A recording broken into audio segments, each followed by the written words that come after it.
4 kali pertemuan dalam acara training on trainers pada yang akan kita laksanakan setiap hari Sabtu.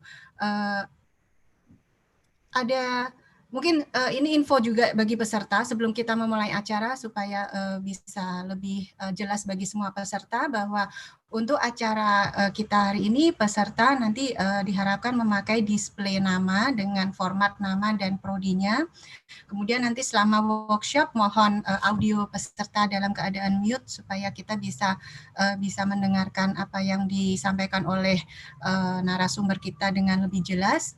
Kemudian nanti peserta yang ingin bertanya bisa menggunakan fitur raise hand, walaupun mungkin nanti saya bisa sampaikan bahwa untuk acara training on trainers hari ini selama kurang lebih 1 sampai 2 jam akan disampaikan oleh Scott Davis dalam bahasa Inggris, dan kemungkinannya kita mungkin tidak tidak memberikan slot dulu untuk pertanyaan, tapi nanti kita bisa Bapak Ibu kalau memang ada pertanyaan dicatat dulu, nanti kita bisa mengumpulkan pada saat at the end of session dengan Scott, dan nantinya kita juga bisa chat dengan format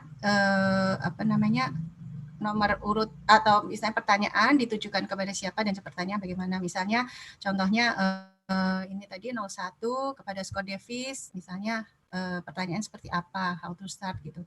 Dan jangan khawatir Bapak Ibu apabila ini memang Scott Davis menyampaikan dalam bahasa Inggris, tapi apabila Bapak Ibu ada kesulitan untuk bertanya dalam bahasa Inggris, bisa dalam bahasa Indonesia, nanti saya akan membantu Scott untuk menerjemahkan ke bahasa Inggrisnya.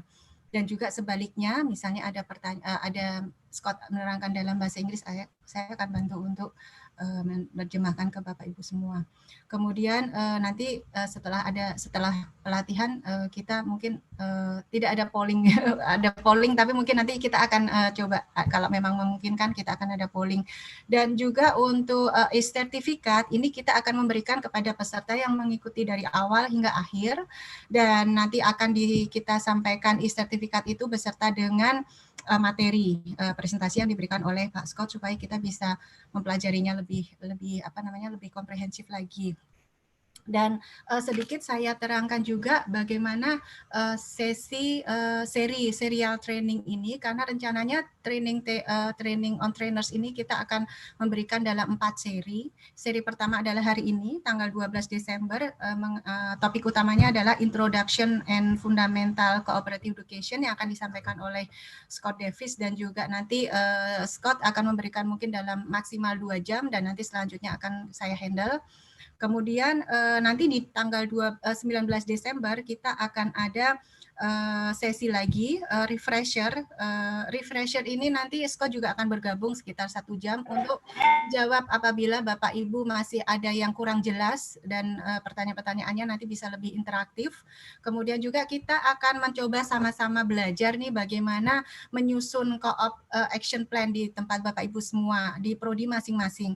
Karena setahu saya ada 6 prodi yang mengikuti acara training on trainers ini, dan pastinya masing-masing prodi memiliki kebutuhan dan juga karakteristik yang berbeda satu dengan yang lain, sehingga nanti pada saat menyusun sequences dan kurikulum dan work sequences co-opnya ini akan mungkin ada perbedaan antara satu dengan yang lain. Nah, ini kita akan diskusi di hari Sabtu mendatang supaya kita lebih kayak kerja kelompok. Nanti kita akan mendesain Zoom-nya juga dengan break room gitu. Kemudian di bulan Januarinya kita akan ada 2 kali pertemuan juga, dan 2 kali pertemuan ini kita akan lebih berusaha untuk aktif dengan Universitas Prasetiya Mulya, karena dalam hal ini Universitas Prasetiya Mulya semacam merupakan Center of Excellence untuk saat ini di dalam hal co-op di Indonesia, sehingga kita nanti akan banyak belajar dengan Universitas Prasetiya Mulya bagaimana melaksanakan program co-op ini di Prasmul. Dan kita nanti akan semacam live chat begitu untuk acara co-op coffee chat. Kemudian hari pertemuan yang terakhir, hari Sabtu 23 Januari, kita juga akan mengajak UIN untuk praktis bersama dalam kegiatan workshop The Future of STEM with Cooperative Education. Jadi itu semua adalah seri yang akan kita jalani Bapak Ibu dalam waktu Desember dan juga Januari. Mudah-mudahan waktu yang singkat ini bisa maksimal untuk UIN gitu. Nah, selanjutnya kita sebelum acara kita mulai, kita persilahkan Ibu Dekan, Ibu Evi Fatimur untuk bisa memberikan sambutan. Silakan Ibu Evi. Terima kasih Bu Dian. Ini Pak Rektor masih sedang nyambung, tapi kemarin informasi terakhir beliau memang mau ada kegiatan di Tulungagung begitu Bu Dian. Jadi semoga hari ini beliau tetap nyambung ya. Ya, nggak apa-apa. Tetap bisa bersama dengan kami. Ya. Ya, Oke, thank you Bu Dian and everybody here. Assalamualaikum warahmatullahi wabarakatuh. Alhamdulillahirabbil alamin. Wassalatu wassalamu ala asyrofil anbiya'i wal mursalin sayyidina Maulana Muhammadin wa ala alihi washabbihi ajmain. My Excellency Bapak Rektor UIN Sunan Ampel Surabaya, Bapak Profesor Masdar Hilmi M.A. Ph.D, Bapak Bill Dugan, READI Field Director, Bapak Scott Davis, Faculty Relation Managers Cooperative and Experimental Education University of Waterloo, Ibu Faizah, Sari Ph.D, Integrated Learning or Cooperative Education Program School of Applied STEM, University Prasetiya Mulya, dan Dian, Augustini, S.A. M.Si yang selalu membersamai kami dari READI Co-operative Education Officers dan semua tim saya di Fakultas Sains dan Teknologi UIN Sunan Ampel Surabaya. Let me say a greeting to Pak Bill and Pak Davis and READI team, of course. This time the first time we meet in this room. I hope we are safe and healthy. It's always raining every day in Surabaya, Pak Bill and Pak Davis. First of all, we would like to thank the project team for giving us the opportunity to be part of partnership with this project. The READI project has a very interesting program called Cooperative Education. I think this program that will assist us to implement Kampus Merdeka and Merdeka Belajar. Likewise, on how we design a curriculum based on industry engagement through practical activities and prepare our students to be ready to work. Moreover, I think it's about link and match. Saying the importance of this activity, I really hope that this activity will improve the quality of process and graduate student of science and technology faculty. That we have 6 departments: biology, marine science, mathematics, environmental engineering, architecture, and information system. Next year, we will conduct a curriculum review. Therefore, a curriculum assistance through cooperative education from READI is very important to become a proficient for implementing curriculum review. I think thanks again to READI team, especially Pak Bill Dugan, Bapak Scott Davis, Ibu Faizah, and Ibu Dian Augustini, and all the READI team. Thank you, all participants in this Zoom. I say, and I finally let me say, Assalamualaikum warahmatullahi wabarakatuh.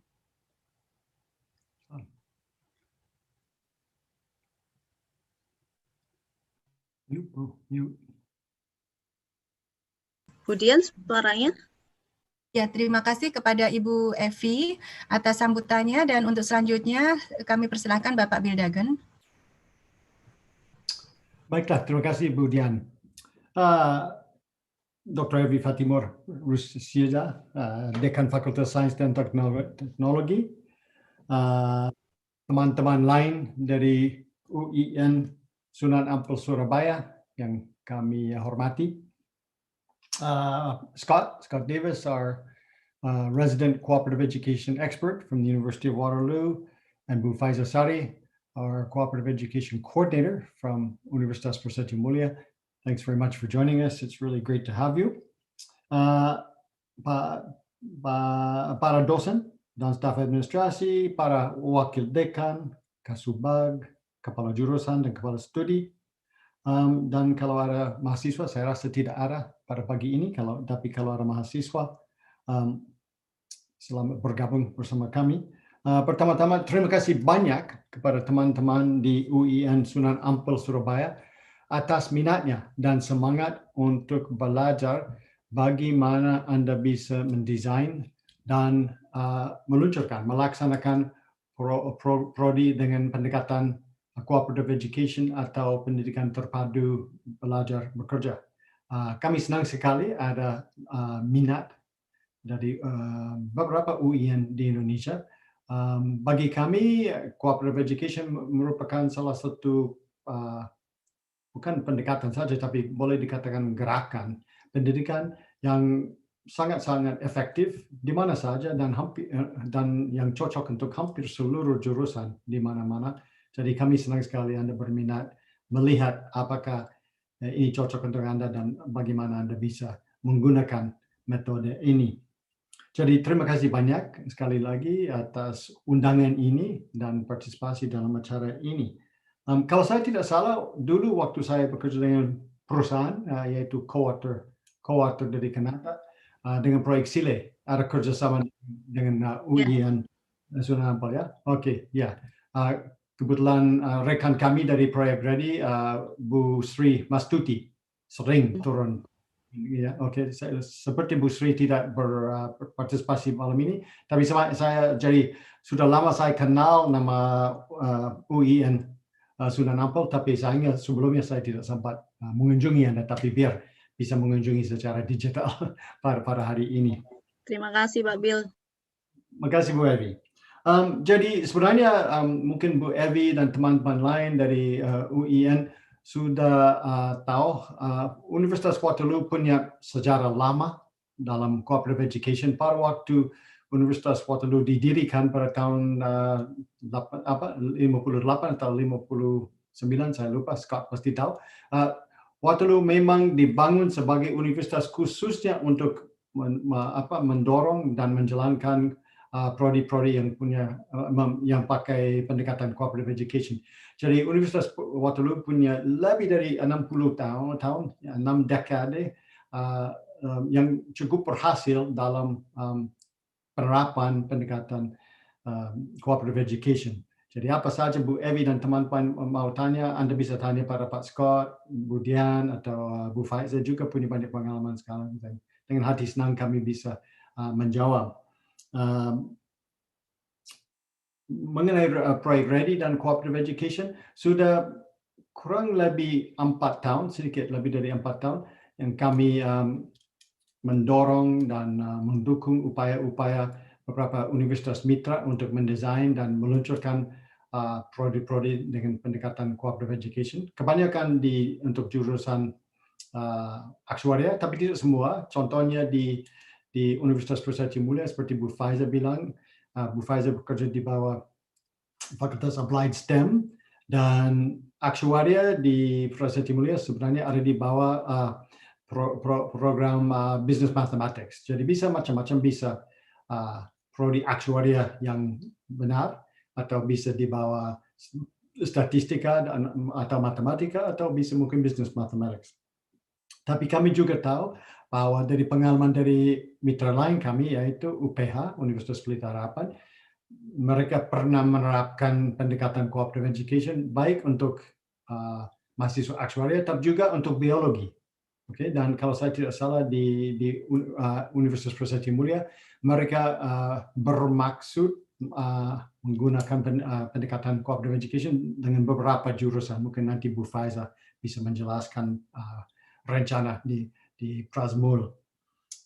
Bagi kami benar-benar merasa cooperative education merupakan sejenis revolusi pendidikan yang bisa menyediakan banyak keuntungan baik untuk mahasiswa, untuk dosen-dosen dan universitas, dan juga tentu saja untuk orang di sektor employment atau biasanya industri, tapi tidak selalu industri, bisa di social services, bisa di beberapa bidang. Pokoknya yang menjadi tuan rumah untuk employment.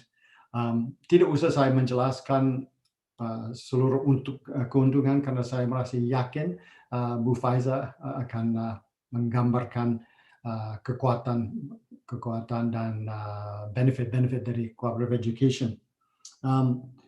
Seperti saya bilang tadi, kami semua siap membantu Bu Evi dan seluruh teman di UIN Sunan Ampel sebanyak mungkin, walaupun proyek READI akan kegiatan proyek READI akan selesai di Indonesia pada pertengahan bulan Februari, tapi kami akan tetap ada di orbit ini, dan tentu saja saya rasa saya speak untuk semuanya kalau saya bilang kami semua siap, Bu Dian atau Pak Skor atau Bu Faizah, tentu saja Bu Faizah yang memimpin suatu Center of Excellence untuk cooperative education, tapi kami semua pasti akan siap untuk membantu sebanyak mungkin kalau ada pertanyaan atau Anda cari informasi atau apa-apa.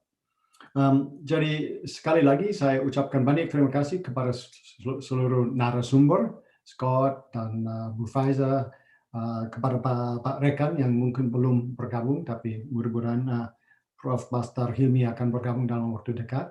Terima kasih kepada Bu Evi dan seluruh peserta, dan semoga acara ini bermanfaat untuk kita semua. Mari kita semua menikmati acara ini dan tetap sehat semua. Terima kasih. Bu Dian, Ya, terima Pak kasih Bil dan Pak Scott. Bu Faizah, ini Pak Rektor sudah gabung dengan kami. Welcome Pak Rektor. Yeah. Pak Rektor. Yeah. Bu Dian. Oke, selamat pagi. Monggo, Pak Rektor. Assalamualaikum. Yeah. Oke. Yeah, Selamat salam. pagi, Pak Rektor.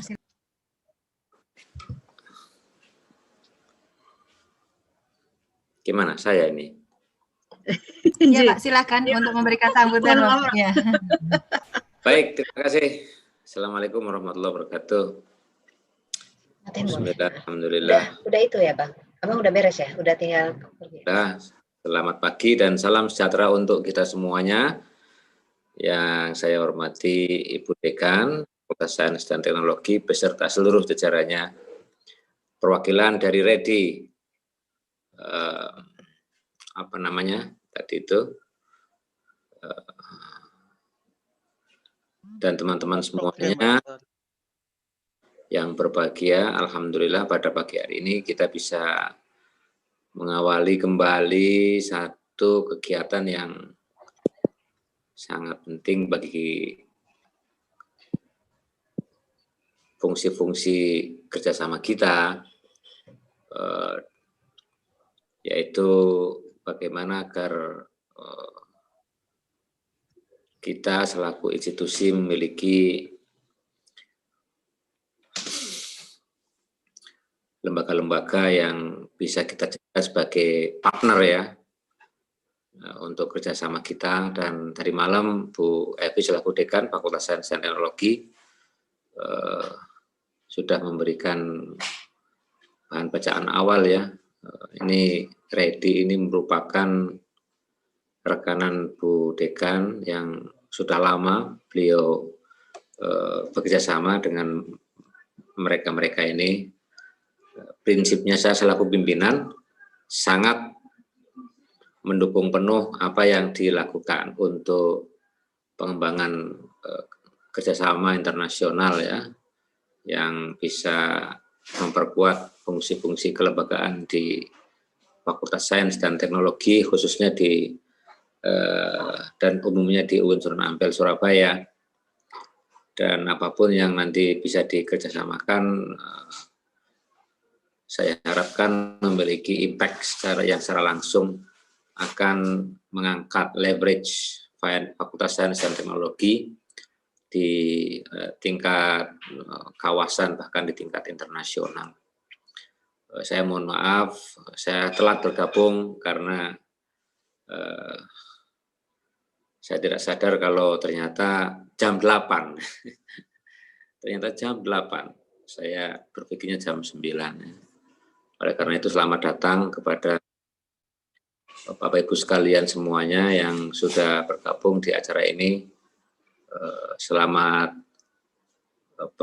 berwebinar, mudah-mudahan apa yang sudah dikerjasamakan antara Bu Evi, Bu Dekan secara pribadi dan kemudian dibawa secara kelembagaan ke dalam Fakultas Sains dan Teknologi akan menginspirasi kita semuanya bahwa pada awalnya memang hubungan antar pribadi gitu ya. Tetapi kemudian bagaimana agar hubungan pribadi antar orang per orang itu bisa kita bawa, kita naikkan ke dalam level kelembagaan sehingga dia tidak hanya mencakup antara man to man ya, partnership atau woman to woman partnership, tetapi you to you atau agent to agent partnership. Dan ini yang kita harapkan karena nantinya ke depan akan sangat membantu bagi fakultas terkait, terutama UIN Surabaya, dalam rangka menerjemahkan program-program Merdeka Belajar yang tentu saja sangat relevan untuk kita kembangkan di masa-masa yang akan datang. Demikian, kurang lebihnya mohon maaf dan terima kasih. Selamat bekerja, mohon maaf ya kalau harus webinaria, harus berrepot-repot ria di akhir pekan yang seharusnya dipakai untuk family time. Saya lagi mohon maaf, mudah-mudahan bermanfaat. Assalamualaikum warahmatullahi wabarakatuh.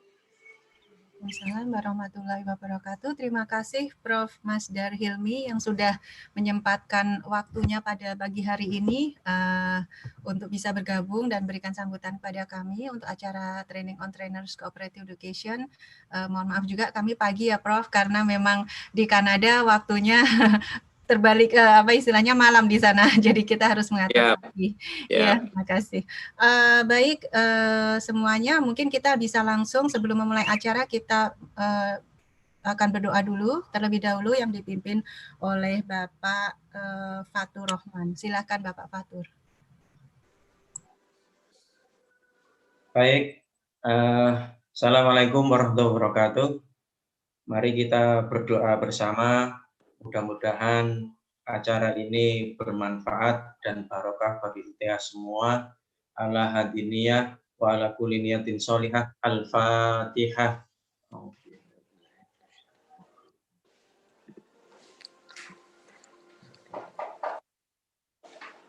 A'udzu billahi minasyaitonir rajim. Bismillahirrahmanirrahim. Alhamdulillahirabbil alamin. Allahumma salli wa sallim wa barik ala sayyidina Muhammad wa ala ali sayyidina Muhammad. Walhamdulillahi rabbil alamin. Hamdan yuwafi ni'amahu wa yukafi mazidah. Ya Rabbana lakal hamdu kama yanbaghi li jalali wajhikal karim wa 'azimi sultanik. Allahumma anta rabbi la ilaha illa anta khalaqtani wa ana 'abduka wa ana 'ala ahdika wa wa'dika mastata'tu. A'udzu bika min syarri ma sana'tu. Abu laka bi ni'matika 'alayya wa abu bi dhanbi faghfir li fa innahu la yaghfiru dhunuba illa anta. La ilaha illa anta subhanaka inna kunna minadh dhalimin. Allahumma inna nas'aluka 'ilman nafi'a wa rizqan halalan thayyiban wa wasi'a wa 'amalan salihan mutaqabbala. Allahumma ya muyassir yassir lana kullal aysir wahdim lana bil khair. Rabbana taqabbal minna du'a'ana wa sahhil lana umurana wa hassil maqasidana. Rabbana taqabbal minna innaka antas samiul alim wa tub alaina ya maulana innaka antat tawwabur rahim. Rabbana atina fid dunya hasanah wa fil akhirati hasanah wa qina adzaban nar. Wa sallallahu ala sayyidina Muhammad. Subhana rabbika rabbil izzati amma yasifun wa salamun alal mursalin walhamdulillahi rabbil alamin. Bi barakatil Fatihah. Wassalamualaikum warahmatullahi wabarakatuh. Waalaikumsalam warahmatullahi wabarakatuh. Baik, terima kasih Bapak Fatur Rahman atas doanya. Semoga acara hari ini benar-benar berjalan dengan lancar dan bisa bermanfaat untuk kita semua. Baik, sebelum memulai acara inti, ada baiknya saya perkenalkan narasumber untuk acara ToT, seri ToT selama 4 seri ke depan. Yang pertama adalah Bapak Scott William Davis. Beliau merupakan Faculty Relation Manager Cooperative and Experiential Education, University of Waterloo. Kemudian dari Universitas Prasetiya Mulya ada Ibu Faizah Sari, Ph.D, Head Work Integrated Learning Cooperative Education Program, School of Applied STEM, Universitas Prasetiya Mulya, dan saya sendiri Dian Augustini yang merupakan READI Cooperative Education Officer. Sedikit informasi tentang profil Bapak Scott William Davis. Beliau adalah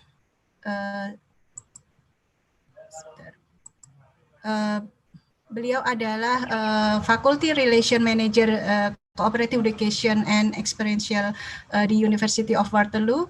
Beliau 40 tahun berpengalaman di Cooperative Education di Waterloo dan beliau lulus sebagai mahasiswa dengan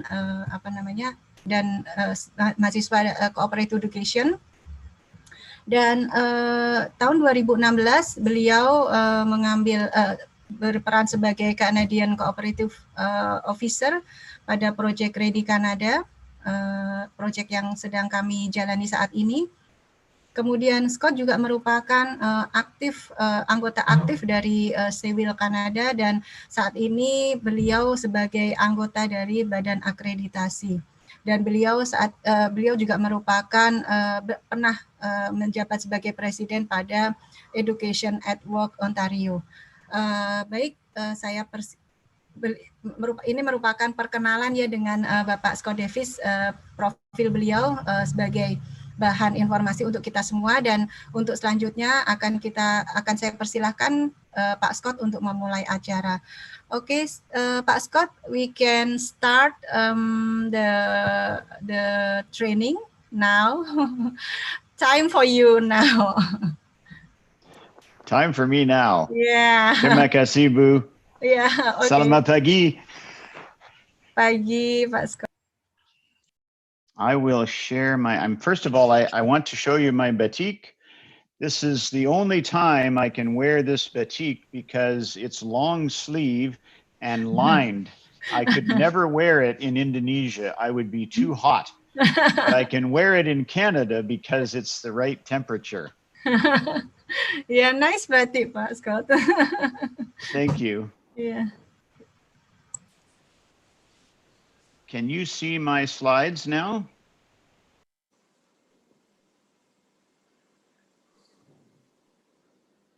Can you make it on full screen? Okay, good. Is that good? Yeah.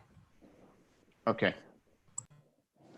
So I will not be able to see the chat or recognize if anybody's putting their hand up or if there are any questions. So Dian, if you will help me just keep an eye on the chat, and if there are questions or comments, I'm happy for you to interrupt me so that we can discuss those.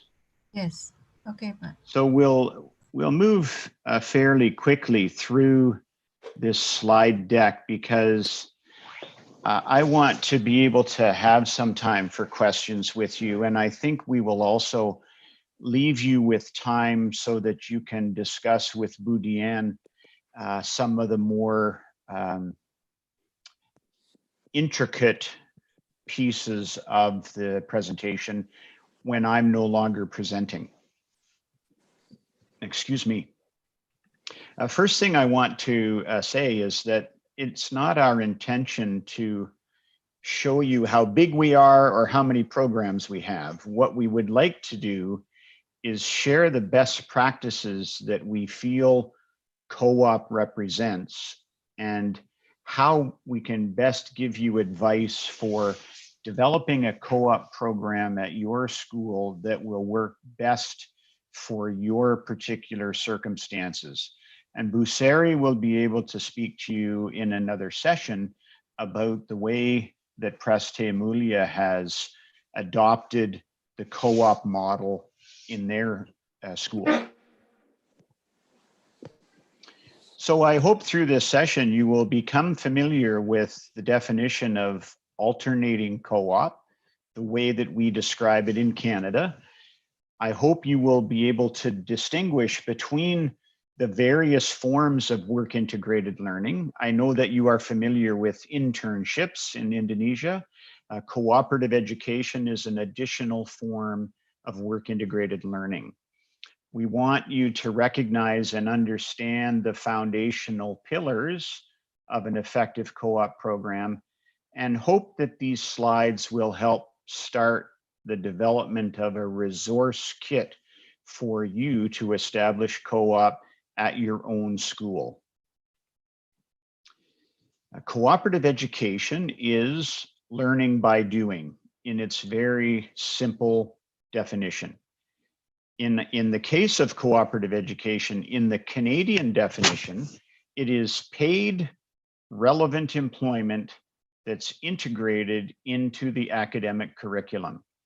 Multiple work terms with relevant employers. Students are testing different career options to become future employees when they graduate. It gives them a head start on the job market and full-time recruiting. It is a competitive process. It's not a process where our university looks at all the different students and figures out which one would be best in which employer. It is actual job postings, applications, competitive interviews, and then a matching process so that students can find a job with a relevant employer. And what I feel is one of the most important aspects is the opportunity for students to build a network of professional contacts so that when they graduate, they can reach out to seek possibilities for full-time employment. They might reach out and develop research collaborations. They might develop work projects that they can collaborate with a supervisor from a work term.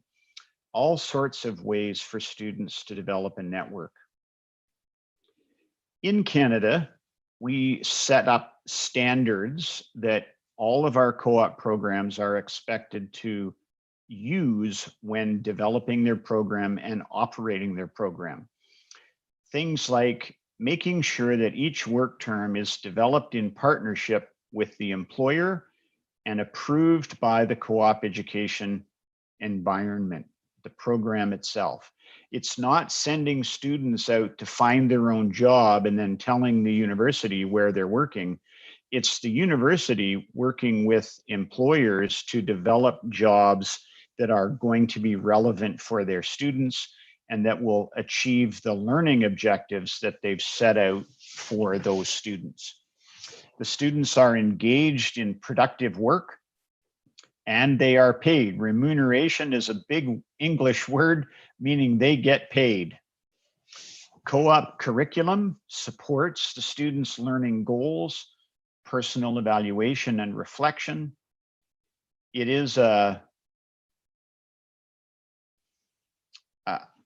educational model. I think that's the easiest way to refer to this, is that it really is truly integrating the work that a student does in the classroom with what they are doing when they're in a work term, and then how they bring that experience back to the classroom or take it back out into the work term. The student's performance is supervised and is also evaluated by the employer. Their progress is monitored by the university's program, so there are university staff who are overseeing the student's work term. Both the academic and the work terms are full-time study, and they follow a sequence, which I'll describe for you in a few minutes. The total amount of work experience is roughly 30% of the time spent studying. In programs that are less than a 4-year undergraduate program, then it could be 25%. And work terms in the Canadian context are typically a minimum of 12 weeks long at full-time employment. In the co-op program, the work and study sequence begins and ends on an academic term, and students, as I said earlier, complete multiple work terms over the course of an entire calendar year. These are some of the benefits that have been determined from the student's perspective. As I mentioned earlier as well, it's a test drive and a practical application of the student's academic course of study. When they're out on a work term, they're getting that hands-on experience in a job that's relevant to the subject that they're studying at school. They test those skills that they're learning in the classroom and take them out and expand that knowledge while they're on an actual work term. Then they come back to school, as I just said, and then they go back to work, come back to school. So it really gives them a chance to develop and mature as employees while they're studying. Working in several different industries allows them, again, that opportunity to try different kinds of career options and work with many different kinds of employers instead of only ever staying at the same employer. The payment for their work experience reinforces that they are actually legitimate employees. They must show responsibility and accountability, and it can also help to offset the cost of their education. Benefit for universities involves increasing enrollment because co-op programs attract top quality, highly motivated students. Once your program develops a reputation for having a strong co-op program, your university will become a university of choice for students who are looking to find a program that allows them to work and study as they're going to school. Co-op students enrich the general education because they're bringing that real world experience back into the classroom. Well-qualified graduates become very productive in society almost as soon as they graduate and, as we say, hit the ground running because they have already this work experience from their studies. Gives the university visibility and reputation in the community, and it can also help provide networks for research and development of employer relationships to work on collaborative projects. For employers, they constantly are accessing diverse talent and really motivated students. Students bring all sorts of great ideas. They don't have a lot of baggage because they've not worked at the company before. They can ask those innocent questions. Why do you do it this way? What about if we tried this way? And can really help to spur creativity amongst the full-time staff. It allows employers to manage short-term human resource needs. Maybe they've got a really big project and they need to bring on a couple of extra employees to help manage that project. It's good access to quick talent. It's a great opportunity to build their talent pipeline so that they're constantly being aware of who is out there in the academic world and who will be graduating so that potentially they could be hired as full-time employees. It bridges the employer and the student to the university, gives them valuable feedback about course content. They understand how to provide feedback to the university, and they also understand what the university is teaching the students. It also helps employers train supervisors within their company. If you've got junior management staff and they've not had an opportunity to supervise someone yet, then allowing them to hire a co-op student gives them that great management, supervisory, mentoring kind of experience. I think most of you will be familiar with Industry 4.0, the direction in which the world of work is moving. We talk about things like a gig economy, working on decentralized teams, finding meaningful work, learning continuously as you make your way through life, and augmenting automation with human creativity and ingenuity. All of these things are represented by co-op education. 4-month work terms are small gig type work experiences as a student moves through their education. They're working always on decentralized teams, whether it's at the place of business or back on a team at school, if they're doing a lab experiment, or if they're working on a group project. Lifelong learning starts in public school, makes its way to university, and then continues as students work their way out into the real full-time job market. The illustration that I'll use through these slides is about assembling the building blocks of a solid co-op program, starting with a solid foundation and making your way then through a number of steps to achieve all of the various key pieces that we feel are essential for an effective co-op program. The most important one is starting with university engagement and university support. You can see that at our university, we have at the associate provost level, the director of cooperative and experiential education. This is a very senior position in the university and represents the value that the university places on cooperative and education experience as a portfolio. Our university was founded as a co-op institution, and so that really ingrained DNA has stuck with our university since we were born in 1957.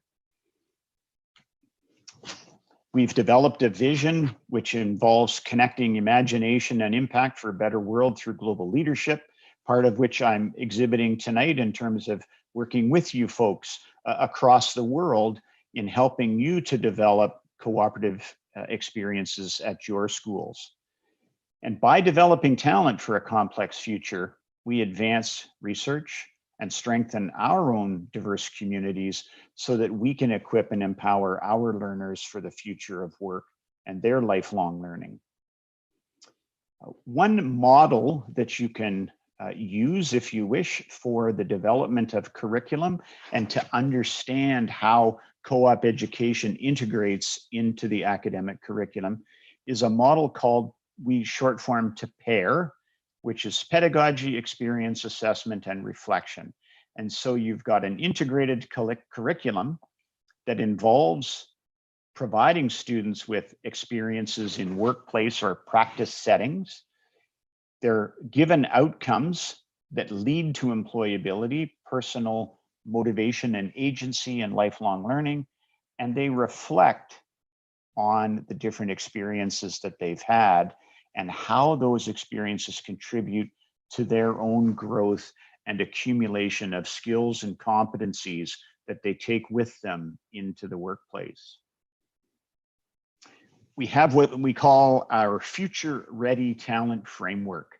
So this is an extensive literature reviewed framework that collected together a number of different workplace competencies and boiled it down into 4 key categories: expanding and transferring expertise, using these types of skills and competencies, developing oneself through self-management, assessment, and lifelong learning, building relationships through communication, collaboration, and being interculturally aware and effective, and then designing and delivering solutions with an innovation mindset that involves not only critical thinking and coming up with the ideas, but being able to implement those ideas in a real world setting.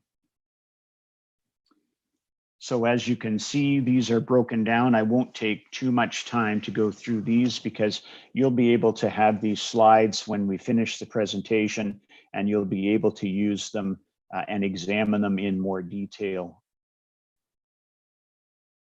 There are a variety of different ways that students can develop, first of all, learning at a junior level, and then as they become more senior in their program, they strive for mastering many of these skills. Relationship building is critical as we move through all of our activities. Doesn't matter whether we're instructors, whether we're co-op managers, whether we're employers, it's all around communication and collaboration in terms of building relationships.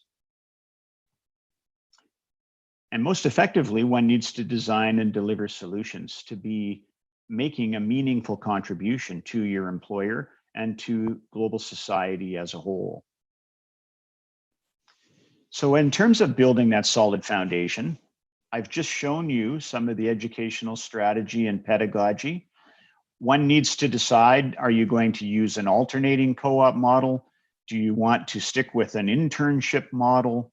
Are you interested in establishing an apprenticeship style of education? Will your program be mandatory? Will all students have to participate in co-op? Or will it be optional for students to decide that they might enroll in a co-op program? Maybe after they've started year one, they could apply for admission in year two. What are the co-op requirements? What will the learning outcomes be? How many work terms will you build into your sequence? Will you have them do work reports or professional development credits that are beyond the academic credits that they learn? How will you anchor the strategy in your university's institutional requirements? Excuse me. One needs to adopt the necessary rules and regulations within your own governance system, the same as you have academic progression, or students need to achieve a certain grade point average or overall percentage. They have to accumulate a certain number of credits. You need to have the same rules and regulations for the co-op program. And then you have to create capacity in the institution itself to be able to integrate this kind of a system.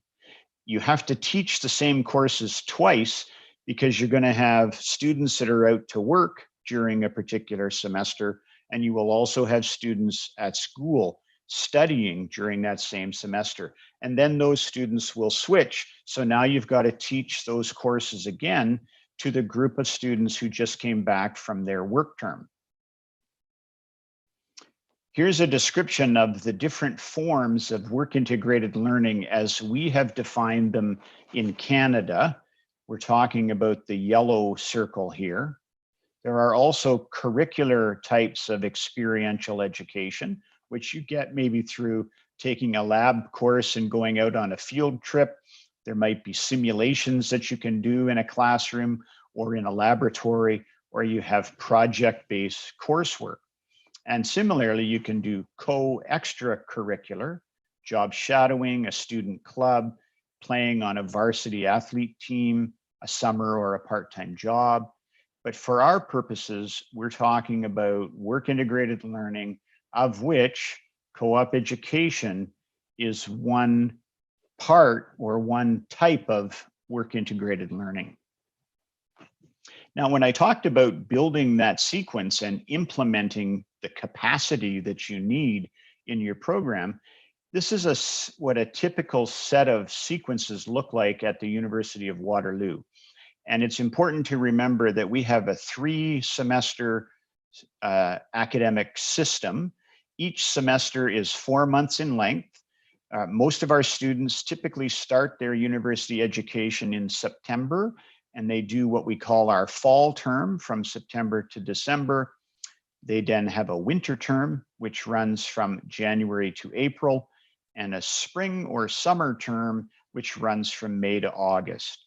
And as you can see, depending on the example of sequence, a student could come to school for their first academic term and right away be going out on a work term in their second term at university. That would be the winter term of their first year. The 1A is the first part of a year one curriculum, and 1B is the second part of the year one curriculum. And then you have the first part and second part of the year two, first part and second part of year three. And then in this particular scenario, the students finish with 2 academic terms back to back. If you look at the reverse, the students in this particular sequence start with 8 months of academic school, and then they begin their alternating sequence at which point they finish on a single academic term. Some of our students have a typical year one that is like any other year one, where there are no work terms embedded. They don't start their first work term until after the 2A or first term of second year, and in which case then they alternate after that, and they end up with one fewer work term in the sequence, so 5 work terms instead of 6.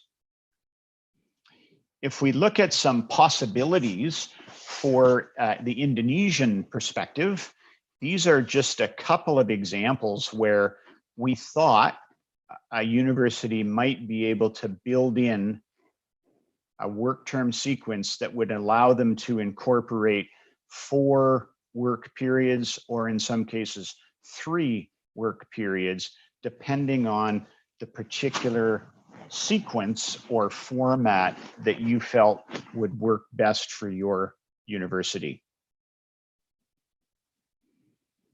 And speaking of that, Bu Sari will share with you Prasetiya Mulya's layout so that you can get a little bit better idea how in the Indonesian context, Prasetiya Mulya has been able to adopt a co-op program at their university.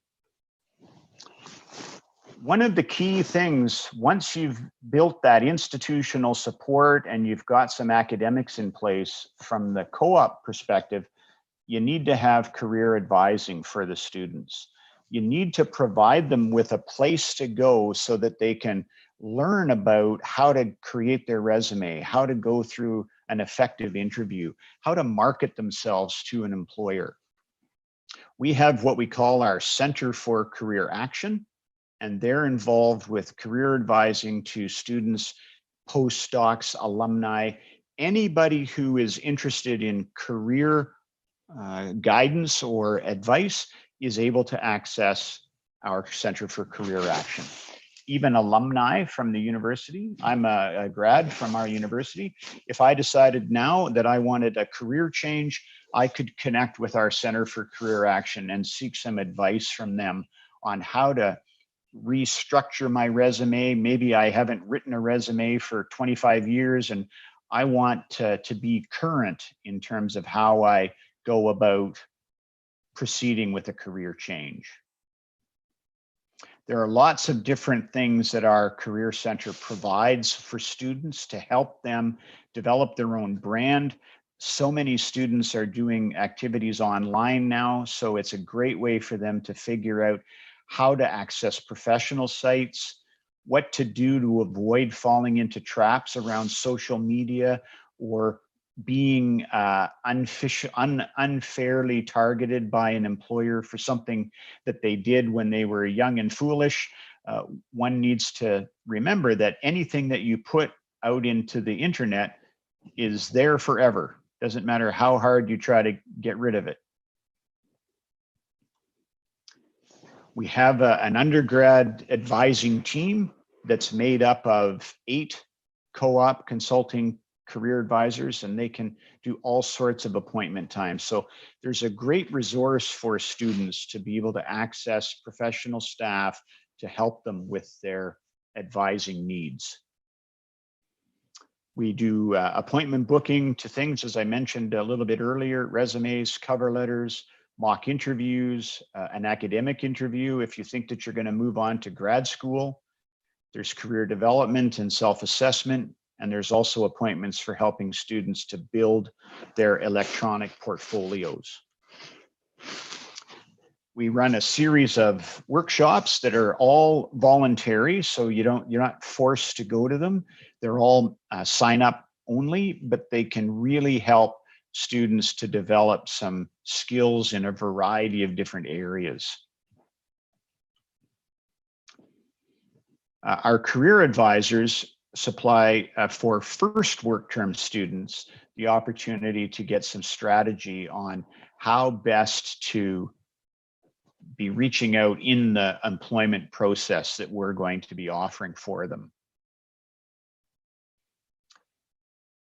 Once you have that piece of the puzzle in place, you need now to start to develop the actual process and what that's going to look like for students, how you will get employers to come and interview your students, and how you will confirm when the students have been matched with employment. This is what we call our CEP, the core employment process. It's very structured and every term looks the same. It starts with a setup through posting the application, interview, the decision itself, the matching and the employment agreement, and then on to the actual work term. And underneath all of that activity on an ongoing basis, we're constantly managing jobs that are not filled, students who have yet to find employment, and maintenance of the process itself. So constantly keeping everything current as we make our way through the process. We have a team in our department that we call co-op services, and they provide a number of crucial activities for all of this process. They are the backbone that help the process move smoothly from one phase to the next. So this is a multi-person operation, and that's really something for you to consider as well when you're thinking about how are you going to implement this program at your university? How will you staff it?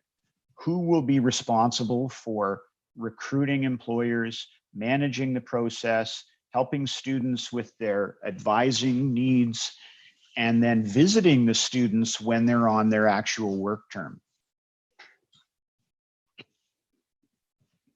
Staffing, as I've just said, is really crucial.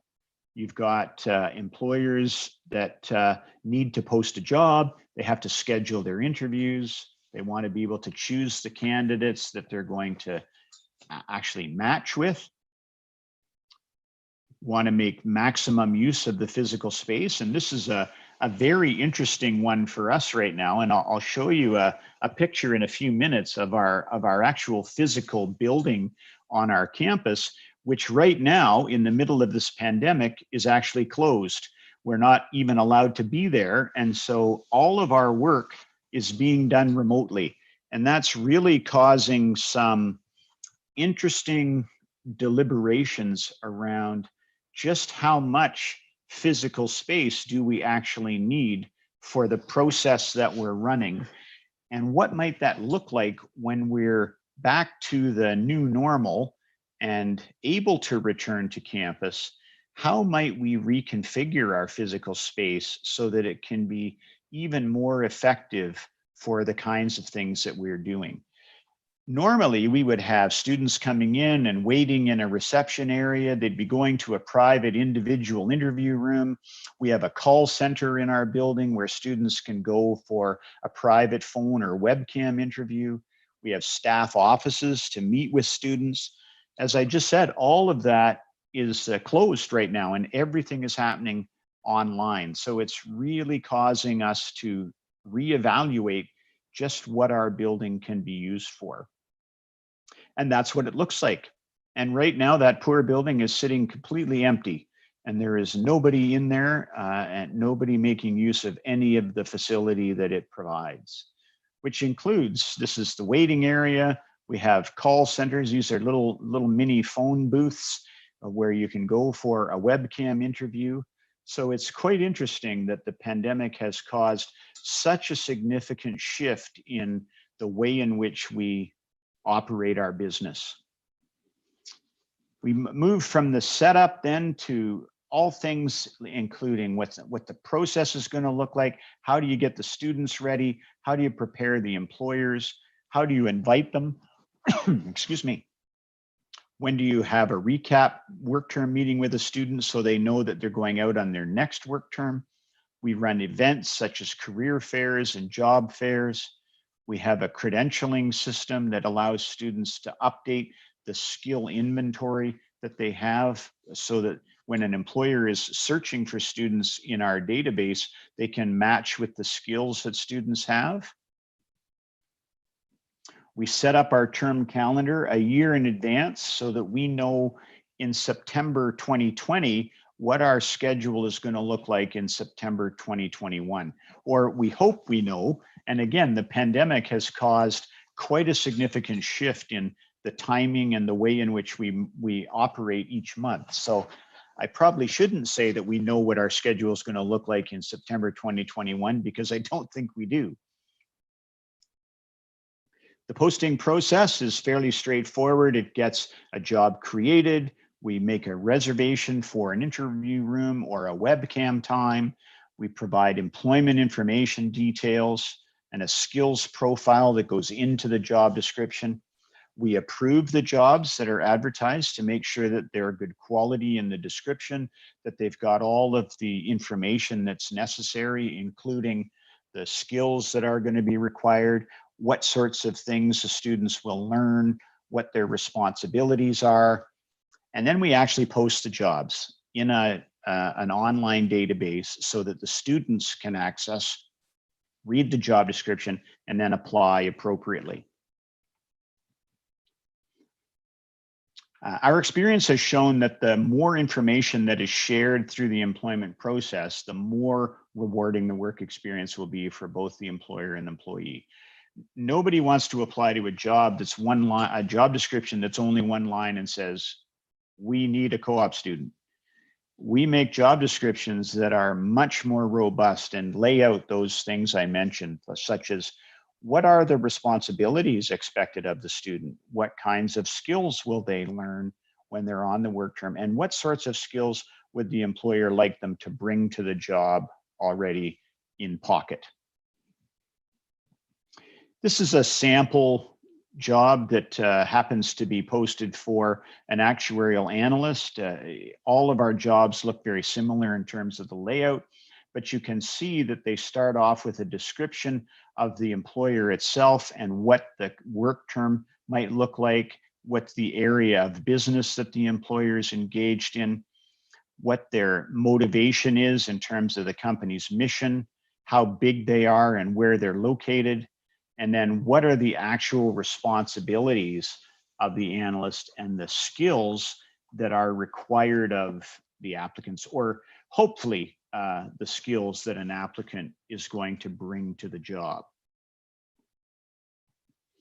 We to make things fairly efficient, we've got a flow chart that helps our job descriptions make their way through the process to be sure that when it actually gets posted, it's of suitable quality and can be relied on by the students as a legitimate job opportunity.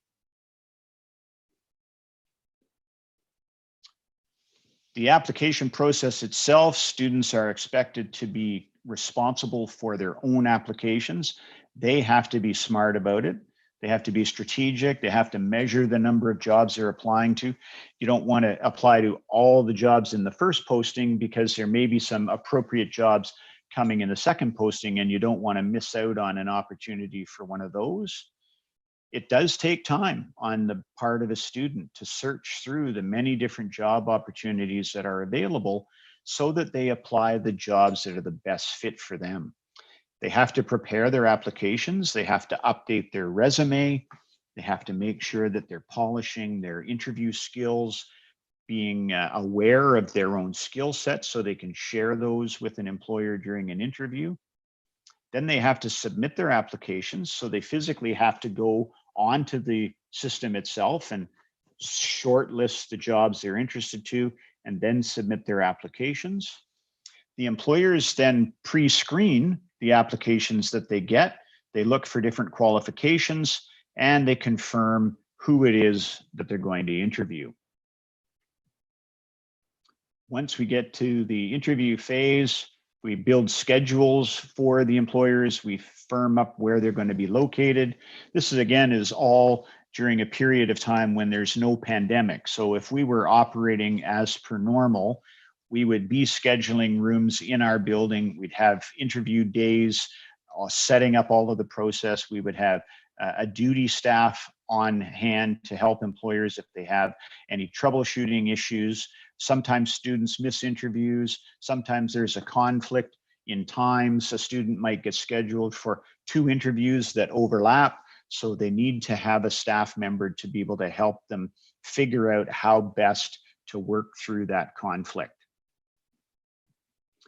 Once the interviews are all done, we ask that the students submit their ranking of the different jobs that they've been interviewed for. So employers are able to rank students according to a scale of 1 for a first choice through to 10 for maybe 10 might be their least preferred candidate. We offer a ranking review and consultation service for our employers to help them be strategic. And similarly, we offer students ranking consultation advice.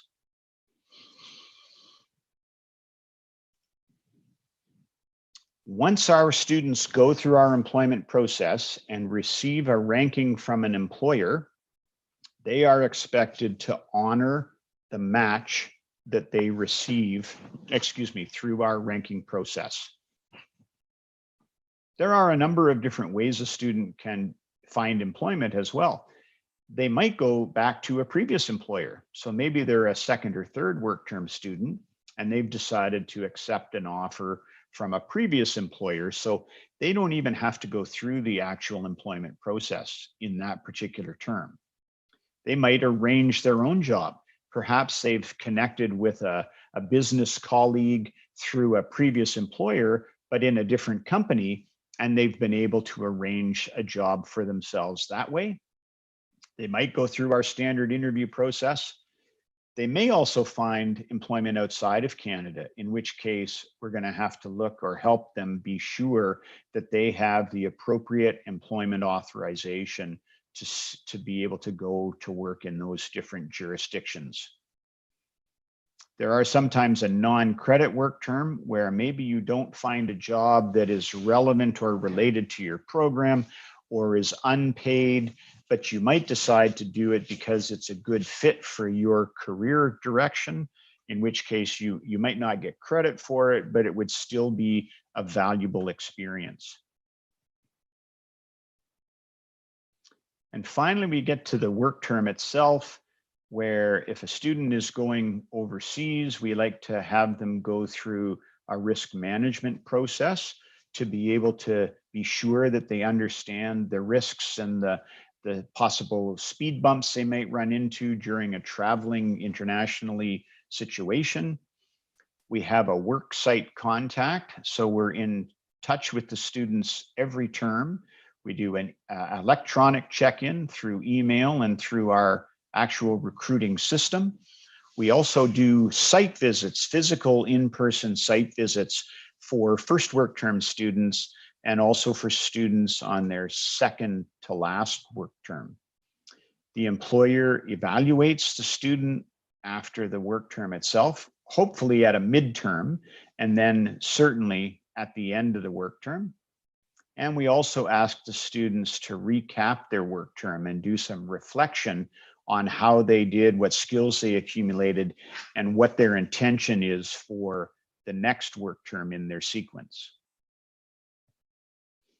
Unfilled job management and unemployed student management are happening all the time. We like to make sure that if an employer doesn't happen to fill their job through our first round of interviews, we can repost a job for them. We can change the job description maybe to make it more attractive to a certain group of students. We do some early diagnostics to help them avoid some of those pitfalls right out of the gate. If there are low or no views, as I said, we can repost.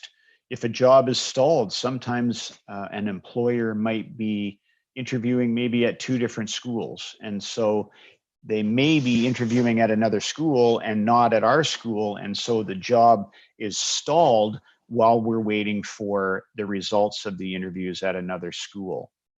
But the health checks and the diagnostics are happening all the time. How many interviews did an employer generate? How many applications did they get to their job? Did they come on campus to interview? Did they interview by webcam? Were they able to maintain their job all the way through the process, or did they have to cancel it? What happened in their world that caused that job to have to be canceled? And then similarly with unemployed student management, we're constantly communicating with students to give them advice and guidance, just-in-time messaging.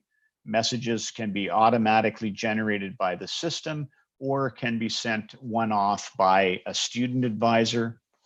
We like to get a job search intention from a student so we know they're actually looking and not they haven't forgotten that they have a work term coming up. We do health checks again and diagnostics, provide support pre-first work term to really help those students that are going out for the first time, to help them meet all of the special timetable and all the expectations of the process itself. We provide support for students who are off campus. Sometimes our students have 2 work terms in a row, 4 months and what might be at one company, and then the second 4 months might be at a different company, and they're going through the employment process while they're actually on a work term to be able to find the second half of that 8-month work term. And then the maintenance part of it is just making sure that everything is going smoothly underneath. There's always calendar administration, making sure that your dates are aligned. When are you going to run your ranking process? When are you going to have the next set of interviews happen? What are some of the key measures? How are we managing our students' records? They all have to have a status in order to be able to access the employment process. We have decisions that could get put on. If a student is fired or terminated from a job for a specific reason, we have to record that as a failed work term. They don't happen very often, but it's also all part of the feature that aligns with the academic side, where sometimes a student fails a course, so they're going to be required to repeat. And that can be happening in the co-op world as well. Cycle management is managing that first, what we call our main round of interviews, as well as the continuous round, and then what happens post-continuous. So this is typically towards the beginning and the middle of the actual term, the recruiting term. This is towards the middle and then on towards the latter part of the term. And then this is into the final exam, almost at the end of the term, or perhaps even into the beginning of the actual work term or the next scheduled term in the calendar.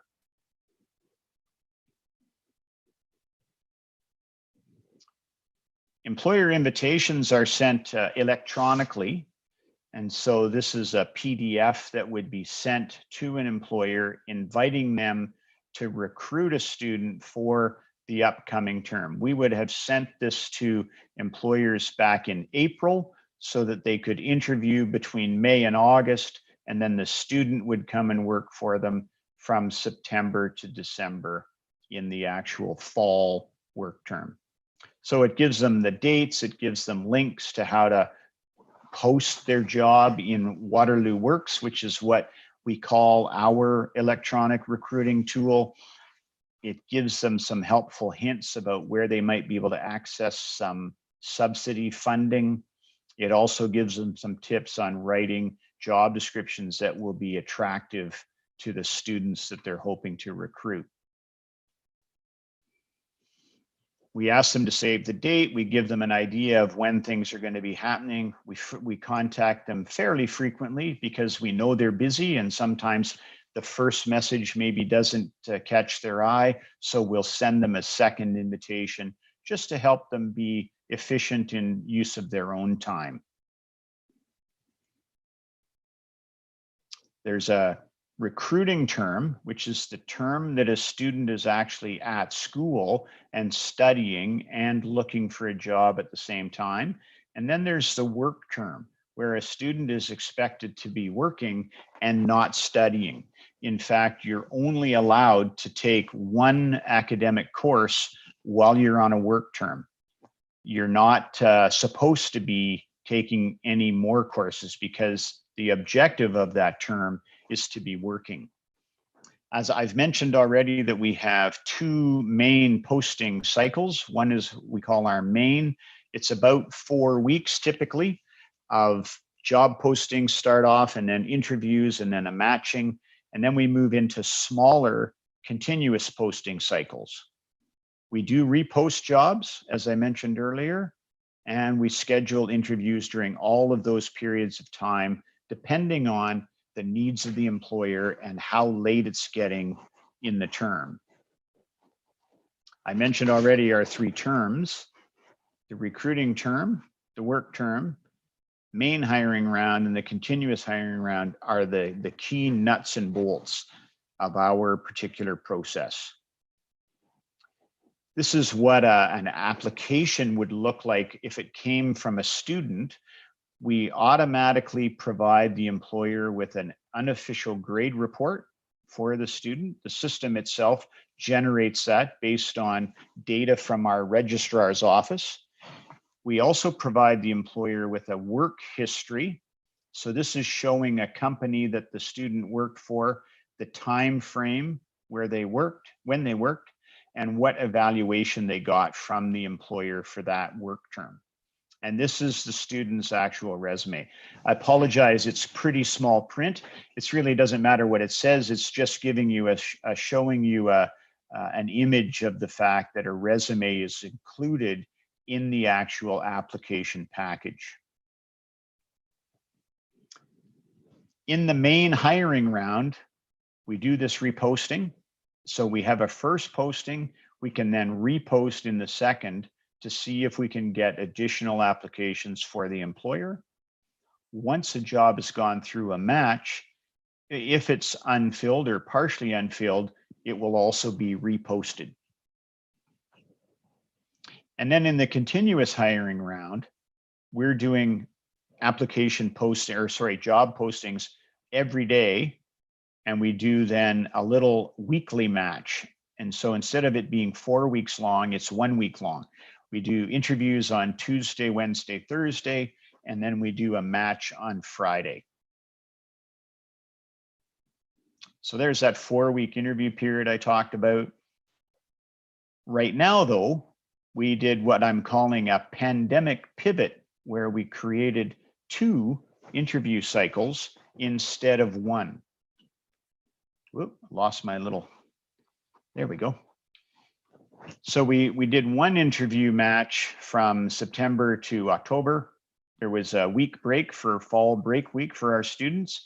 And then we did a second set of postings and another match on November 6th as a way to be more flexible for employers who were facing uncertainty during the pandemic around whether or not they would actually be able to have a job for students in the upcoming term. So we wanted to be as flexible as possible for both our students and our employers.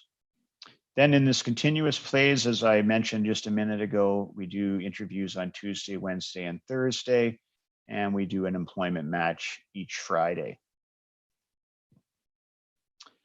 I'm going to stop sharing and just see how we're making out here in terms of anything going on the chat side. Am I missing anything? It's awfully hard when you're only sharing your screen and all you can see is your own content. I need to take a drink too. Yes, Pak Scott, thank you for your explanation. It's very detailed, and so I would like to just check on the participants whether they have curiosity on some slide maybe. Is there any questions for Pak Scott? Bapak Ibu sekalian, apa ada pertanyaan? Mungkin ada yang belum jelas, mungkin bisa ditanyakan di baik raise hand maupun chat. Kita bisa raise hand juga sih, bisa kalau ada pertanyaan.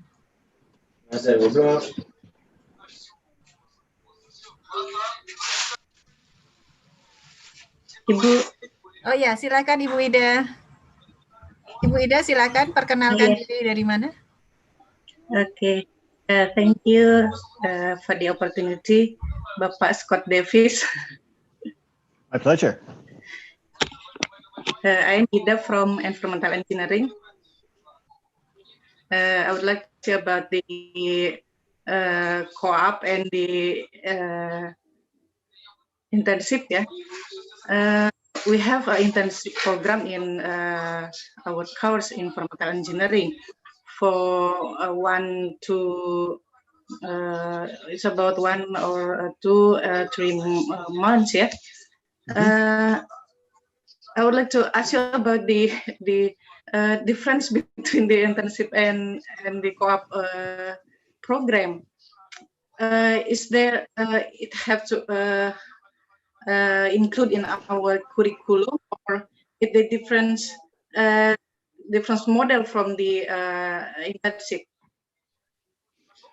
I think the primary differences are mostly structure. Internships tend to be a little bit less structured. They may not be arranged by the program itself. It may be up to the student to find their work experience. Sometimes they're unpaid, and sometimes there may be only 2 or 3 weeks, or they might be 3 months. And so the co-op model is a much more structured model, which involves the university itself arranging the employment with an employer, or verifying that the employment will be field related, relevant to the student's studies. There is a pay component, so the students are expected to be paid by the employer, which then means that there is an expectation of productivity and responsibility from the student, because they're actually a paid employee of the company. There's a performance appraisal component as well. In internships, sometimes there is a feedback mechanism, and other times there's not. And so it's really up to the university itself to decide how structured would they like the program to be, and do they want to actually weave it into the curriculum. The other important component from an alternating co-op point of view is that there is more than 1 or 2 internships. These are deliberately structured into the sequence, so that as a student, you're going to school for a term, and then you're going out to work for a term, and you're growing and maturing in your studies and also in your employment. An internship might only happen once in the undergraduate program, and it could be maybe between year 2 and year 3, or maybe between year 3 and year 4. In the alternating co-op model, at Waterloo anyway, our sequences have anywhere from 4 to 6 4-month work terms. So you could graduate with anywhere between 16 and 24 months of employment. So as a graduating student, you could be bringing, to a full-time job 2 years of previous work experience in your field, where you've learned how to be an employee, you've grown in the job, you've been given increasing responsibility, and you understand how it is to function as an effective employee the moment that you start your job as a full-time hire, a new hire. Does that help explain the differences, Buida? Okay, thank you. Very welcome. Oke, mungkin ada lagi pertanyaan untuk Pak Scott, Bapak Ibu?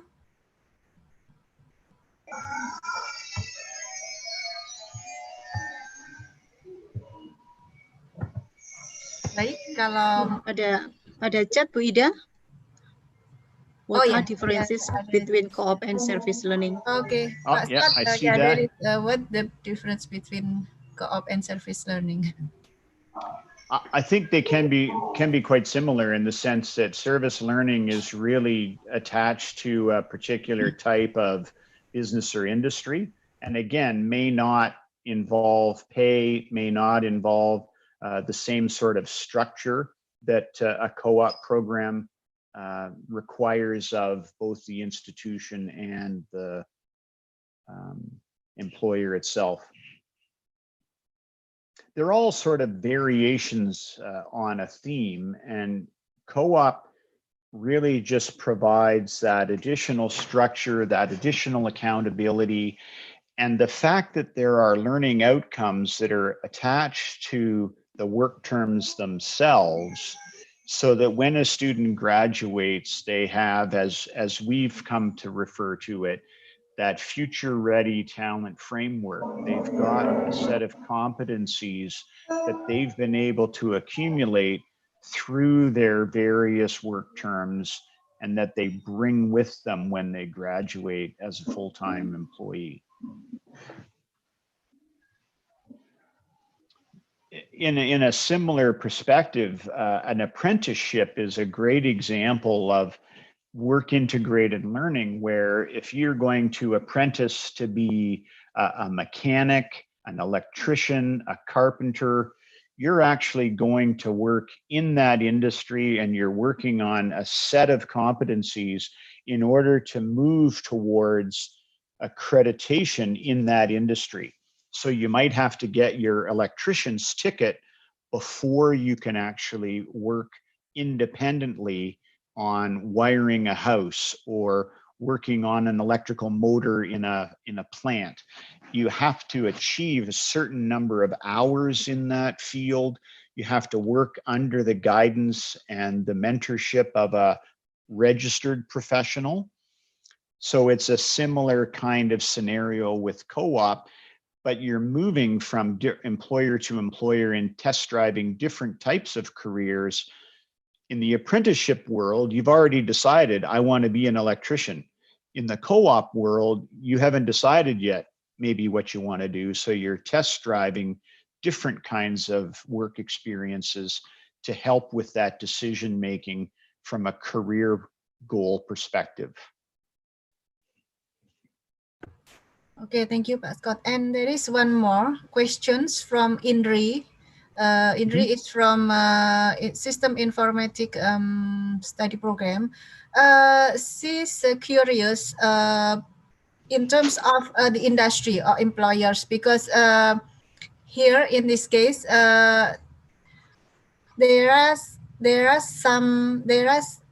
it seems that they still concerned on how the industry or how the employers would be have workload with this program with co-op, because seems that for the university, for UIN, is a little bit hard to start in this first stage to look for the partners, industry partners or employers, because seems that, you know, that we have already discussed earlier when we start this program, Pak Scott, there are a lot of industry or employers get burdened with this. So these questions almost the same with our question in our implementation. So how do you how can you explain, and how your experience to overcome these problems? This is from Indri.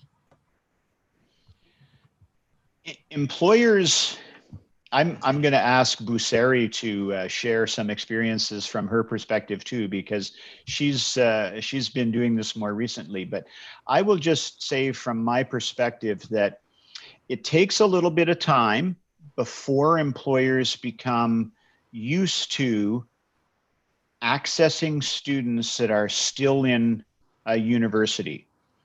They're used to, their typical mode of recruitment is to hire students when they graduate. And so it takes a little bit of time before employers become comfortable hiring students that are still at school. But it doesn't take very long once they do hire them before they realize how capable the students are and what they can actually bring to the job. And the experience that we have in Canada is that employers very quickly change from being pessimistic or not sure of the capabilities of the students to being very surprised and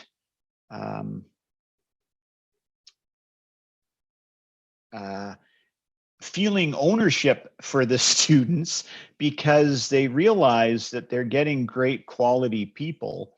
And I use the term talent pipeline. So if you think about recruitment as a cycle or as a longitudinal linear objective, you start with a job application or a job description, you post it, you bring in talent, you hire them in your workplace, and you nurture them through by allowing them to climb higher and higher and higher up the hierarchy in the employment world.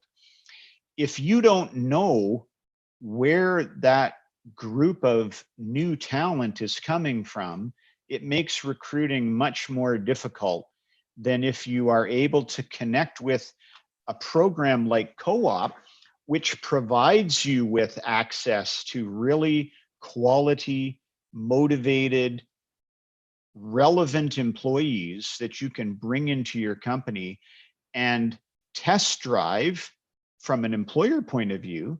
A student is test driving different job opportunities when they're in Co-op, but employers are test driving different possible full-time employees every time they hire a student on a work term. And so the key for you as an institution is persistence and promotion of your program. What's the value proposition for the employer? Why do they want to hire someone from your program? What are the skills that a student is going to bring with them? What are they capable of doing? How long will they be with you? And how quickly can you get them back as an employer if you really like the work they did and you'd like to hire them a second time? So now I'll stop talking and let Busari share some experiences that she's had from her perspective at Prasetiya Mulya. Thank you, Scott. So what we have practiced in Prasmul, basically we're trying to get to have a look inside first. We're looking at our MOUs with partners, with companies that we have. So every school has MOUs with companies, right? So we start from there, and then we look at the clause for internship or professional internships with students. So we can work our way in from there. That's one. And usually those companies are more than willing to do it because they know that they have done some work or activities with us before. So adding one type of activity is welcome by them. So it's okay. So that's number one. Number two, we look at our alumni network. So we have, if we have graduates, and most of them are still in contact with us. So they're willing to share some information about opportunities in internship opportunities in the companies or the companies that they actually built for themselves. They usually are open for internships for students, especially from their alma mater. So that's another way for us to approach partners. And number three, and Ibu, that this is something that you would like to do too, and we've been doing this as well. BUMN, the Ministry of BUMN and Kemendikbud, we have the internship program for students all over Indonesia. So it's twice a year. It involves all the BUMN companies in Indonesia, and then they have a system where they will match students from universities to the BUMN that has similar disciplines with the background of study of the students. So that's as a nationwide program. That's something that we can make use of too for partnering. And other than that, then in the meantime, we can start building new partnerships with companies relevant to STEM, to applied STEM. And once they are, they know that we are doing this co-op, they feel more comfortable dealing with or doing, doing partnership with us. And also, most importantly, just in line with finding partners, it is always a good idea, Ibu, to start announcing your program in your digital channels, in your website or in your any type of social media channel, so that your students are aware of it, and the partners who you tagged, they will know that, okay, this is something that they can do together as partners. So they know that it is not something that will burden them, but actually will kind of, help them in the long run. So that's what we are doing. But I'm happy to share with it in details in the next sessions we have. So there are some specific tips and tricks in doing that. So I'm happy to share it later. Thank you very much, Bu Sari. Thanks, Bu Sari. You're welcome. Pak Scott, there is also one more questions from Rita Ernawati. In terms of recent phenomenon, there are many graduate students running variety or cross-field business entrepreneur beyond their academic major. How does the approach effectively implemented for that fact? I'm not sure I understand that question. Maybe this is about how the future outlook, Pak Scott, because co-op will help the students to define earlier on their passion. I think this question is about that, because after in here in Indonesia, many facts that graduates sometimes they works it's not relevant with their study. So so this question is about I think how the approach to but I think the co-op is the answer. Well, it's actually quite an interesting question, and probably has a couple of different responses. So first of all, entrepreneurism is supported in our program. We have what we call e-co-op or enterprise co-op. So we actually encourage students to create their own jobs, create their own companies. And we do have one of the other features of Waterloo is a very entrepreneurial spirit. We have proponent-owned IP. So if you're a faculty member or you're a student at the university and you create a company, you own the IP. The university does not own it. You own it as an individual. And so you can take that IP to market. You can create your own products based on the education and the labs that you have access to on the campus. You can use that for your own benefit. And that breeds a really strong entrepreneurial marketplace on our campus. We have technology incubators to help students who have ideas and wish to bring new products to marketplace. We have a technology licensing office that helps students to navigate those fields. So entrepreneurism is very alive and well, and we encourage that even right at the alternating co-op model. In terms of when you graduate and you move into the work world, I'm a great example of somebody who is not doing in my full-time job what I'm doing right now compared to what my educational background is. I went to school to study, I studied geography as my major, and I was very interested in regional planning and resource development. I wanted to work in environmental settings, national parks, wilderness areas. I wanted to do resource management.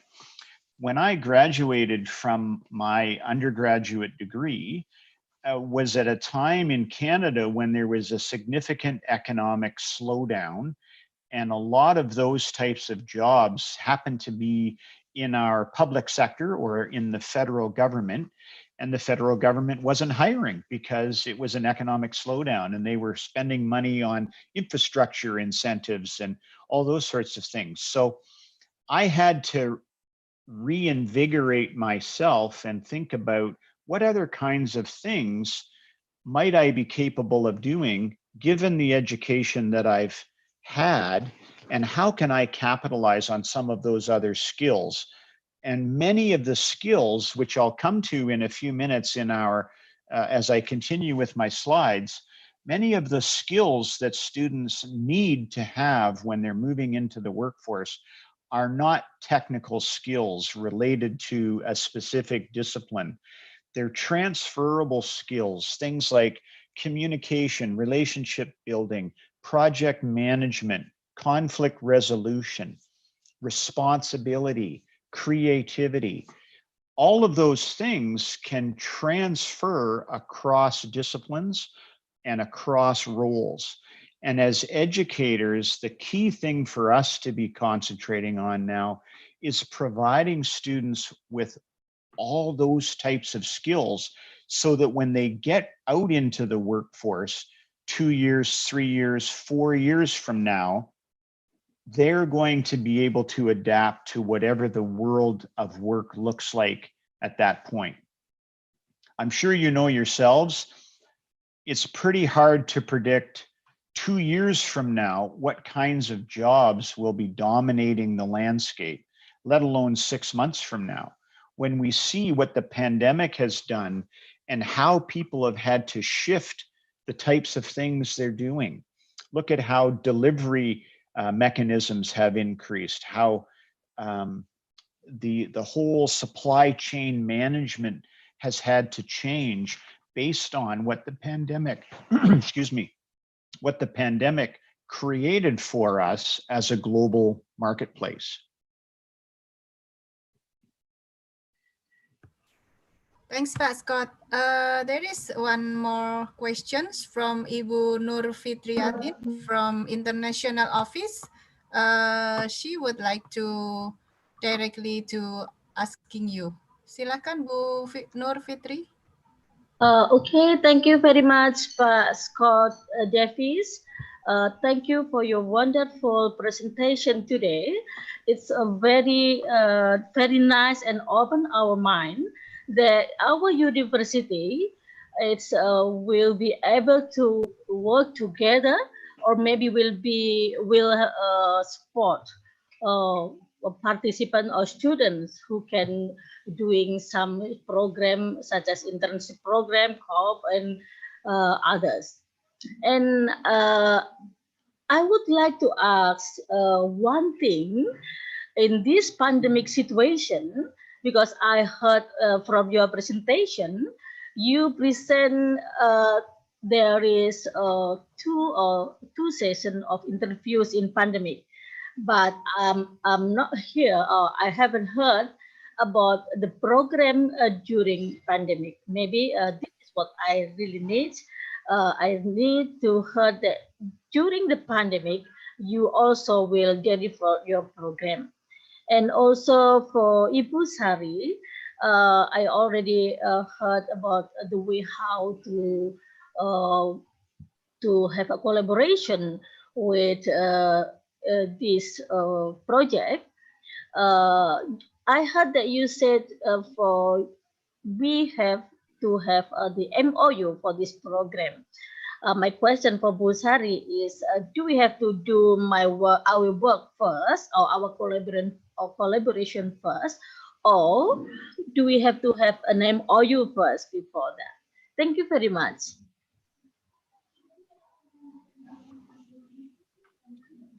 Would you like to go first, Busari?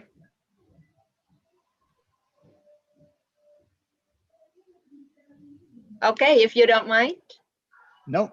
All right. So thank you for your question, Ibu. That was a really good question, and I wish I had anticipated that before. Yeah, but that's a very good question about MOUs. Now, with Prasmo, we don't really strain ourselves in creating the MOU first with our partners. Yeah, if we already have our MOUs already, then we continue doing the activities with them. But if we have new partners and they still want to test the waters with us, yeah, we don't ask them or kind of force them to write up an MOU right away. Write up MOU right away. And it's all right with us.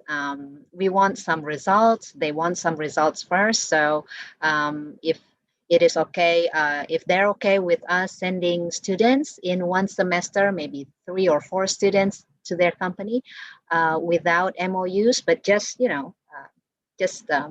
mutual understanding with mutual agreement.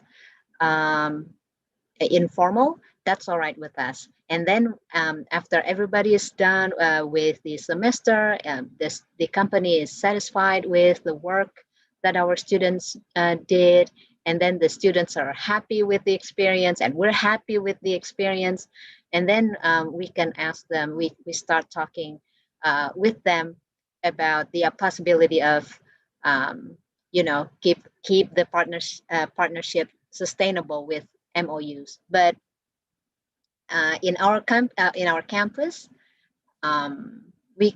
we are okay with going forward before or without MOUs, because most of the time, and I think you are aware of this, creating MOUs with from school with the partners are taking a long time, and then in the meantime the activities must move forward, and we have to organize the students, sending them and all of that. So sometimes we think that let's do the work first, and then once the trust is built up and everyone gets to know how to do it, how the procedure works, then we can move with a more formal type of agreement. And I think that's all right if you really are.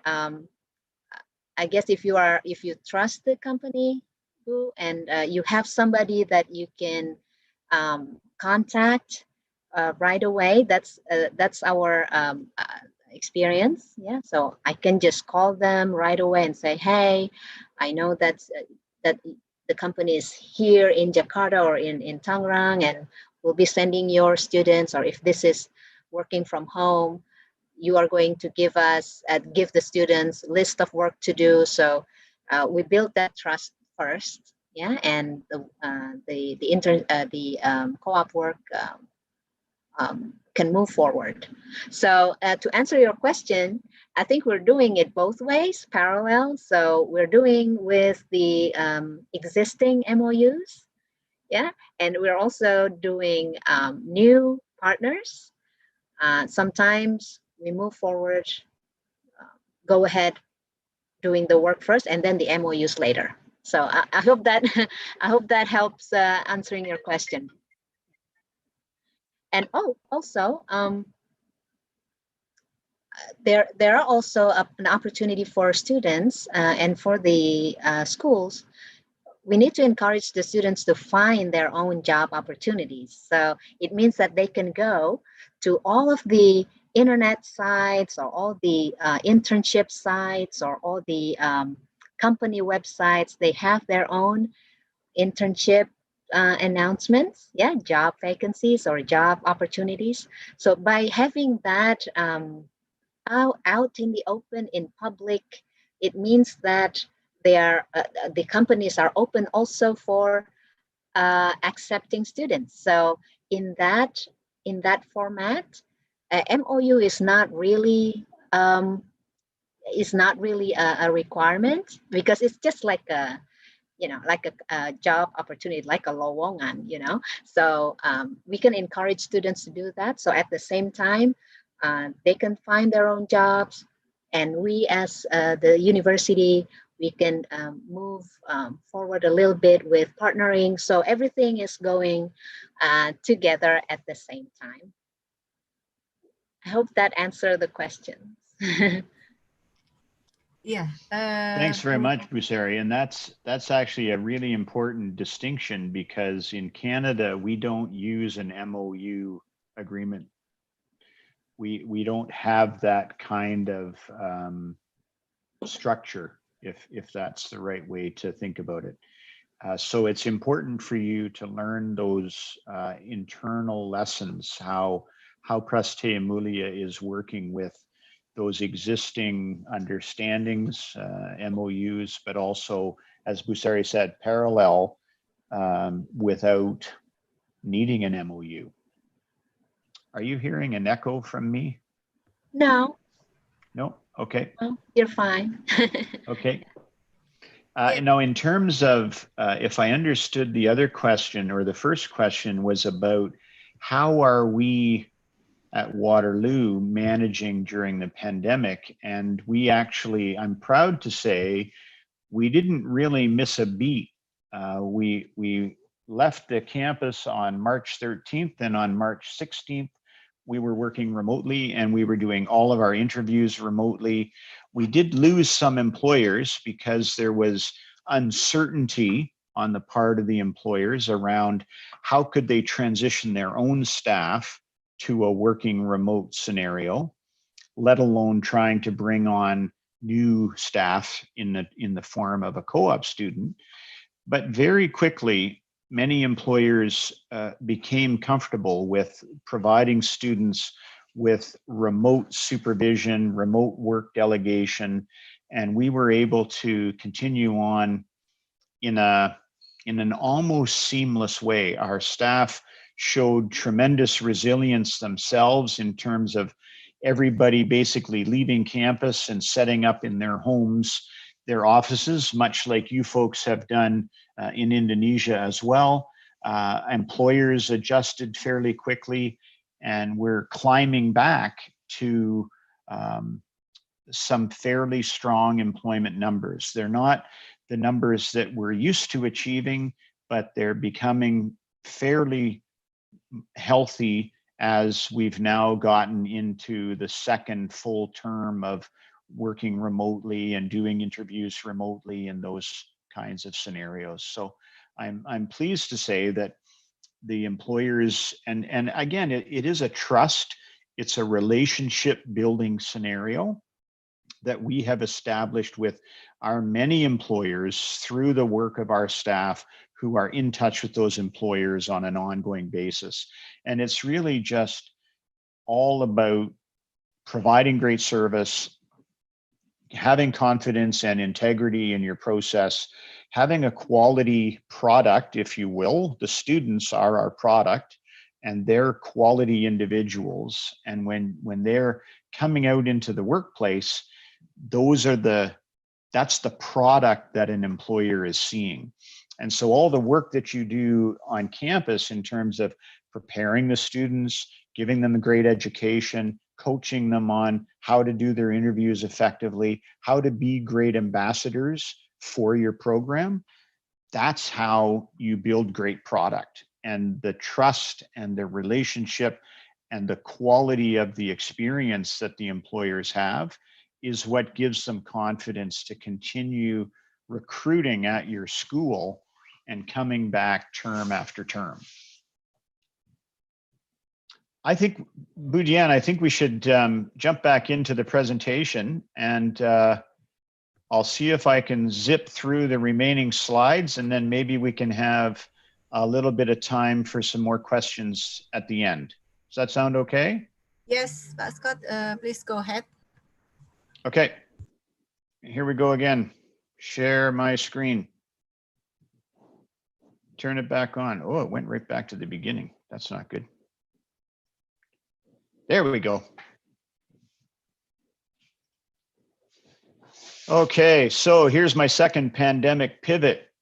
We're no longer interviewing in person or by phone. We're doing webcam interviews. And it's nothing but webcam. Well, there's maybe a few phone interviews, but most of it's now being done by webcam. But you can kind of get a sense of on day one what happens, with interviews as we make our way through the term. And we have a large number of students every term that are involved in interviews. So it's not uncommon for us to conduct 2,000 interviews in a day. And that's a very high number, but it's become quite manageable when you think about everything being done by webcam, not having to structure interviews in physical spaces, and being able to interview for longer periods of time during the day where your building maybe isn't open at 7:30 in the morning. Some students may not have a problem having an interview at 7:30 in the morning. And so it's created some new opportunities for us, let me say. But in a typical world, this is what a standardized schedule would look like.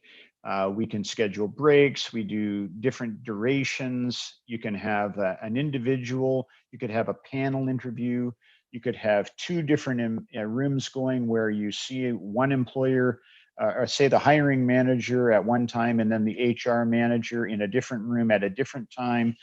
We facilitate tests or written components for us, for an employer. An employer might want a student to write a small piece of code.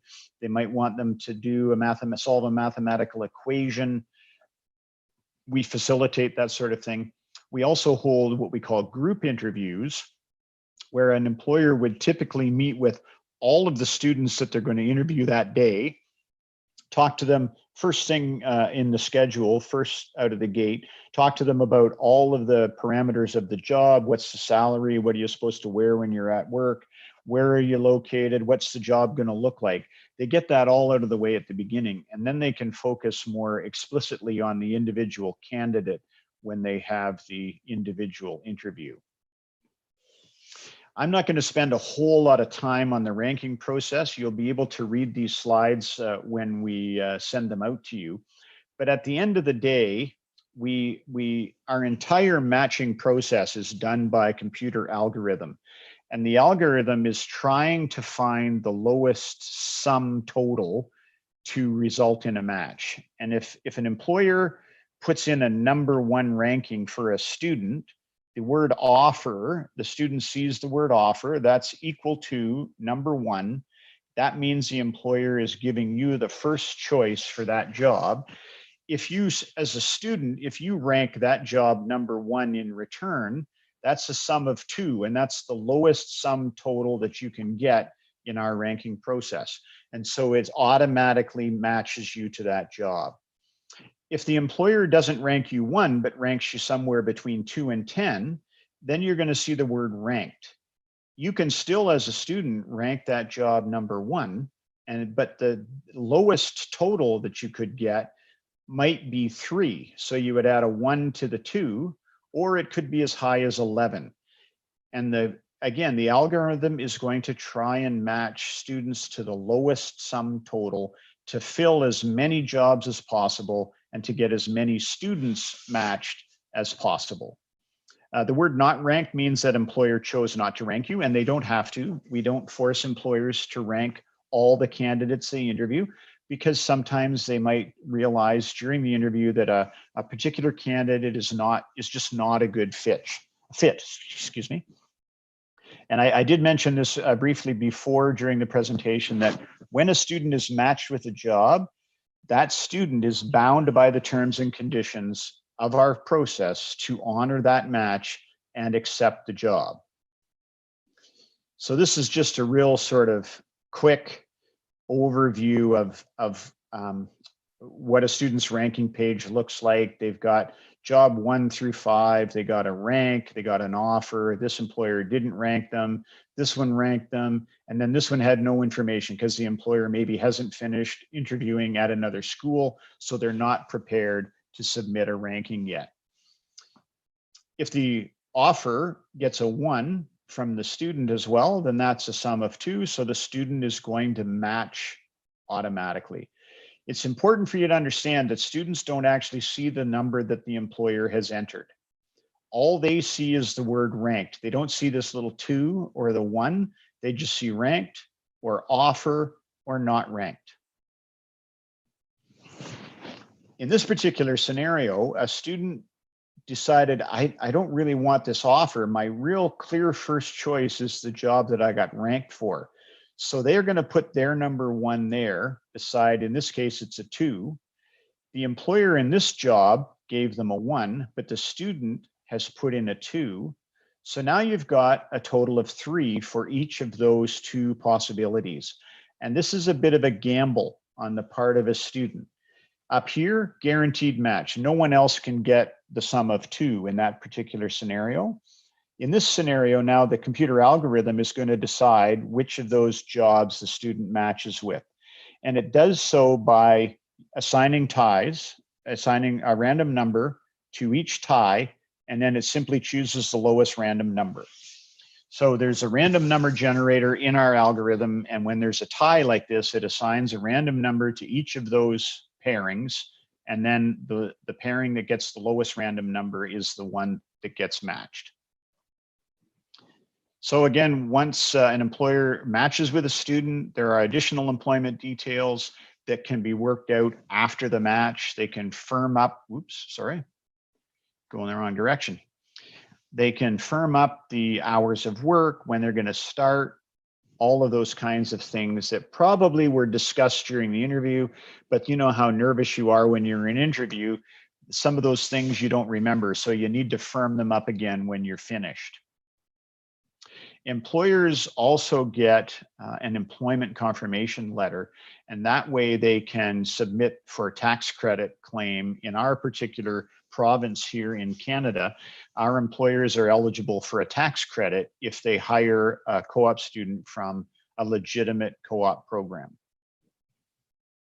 There are confirmation letters that are sent out automatically by our system so that everybody understands. This might be as close to an MOU as we get in terms of providing the employer with written documentation that they've received an employment match.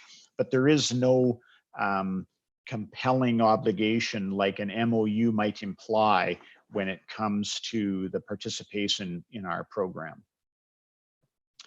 We have a couple of unfortunate scenarios where, and I know that renege is not a common word for you to know, but a renege is basically backing out of a commitment. So if a student goes through the employment process and is matched with a job, as I said a few minutes ago, they are expected to honor that employment match. And if they refuse or they're unable to honor it for whatever reason, they have to back out of that position, which then can cause some challenges from a relationship management point of view. It means that other students that potentially could have been put into that match are no longer available because they might be matched with a different company now. So we have to manage those situations sensitively, but also have to expect students to honor their commitment. And so in some cases, a penalty might be assessed to a student, and that could be something like preventing them from accessing the recruiting process the next time that they're going on a work term. It could have some impact on them being able to graduate on time. Excuse me. So those situations are addressed on an individual basis, and much like failed work terms, they're not very common, but when they do happen, they are cause for some additional attention. Similarly, we sometimes have employers that have to rescind or take back their job offer because they run into some sort of challenge in their business. They might lose a staff member who was going to be the supervisor. They might lose a a commitment on a project that was going to provide the funding for hiring the student. And so we work closely in those situations as well to try and help the student that just lost their job get back into the employment process and to be successful in finding another job. We provide work term details to both parties to make sure that everyone understands the process as it's going to unfold. And we also follow up post-match with these letters and tax credit receipts, and also updating the student's work term status so that they're no longer accessing the employment process now because they've actually been matched with a job. This just gives you a little bit of a sense of the timing for this academic year or calendar year, the way that we approached it in terms of building our schedule, when the work term started and when it finished in each of the 3 terms. We also, as I've said already, reach out at various points during the term to check in with the employer and the student and to provide support for both parties. I've already talked about that. That's a little bit of an example of some of our statuses so that we understand and can manage in the process, and it allows us to track from a data perspective how many students got employed through our employment process, which is the first bullet. How many students jointly arranged a job. So perhaps a student goes to work for company A in a certain department, makes a contact in a different department, and arranges a job with that manager who has never hired a Waterloo student before, but works within a company that does hire Waterloo students. So we call that a joint arrangement. We have also students who secure a job, as Busari mentioned a few minutes ago.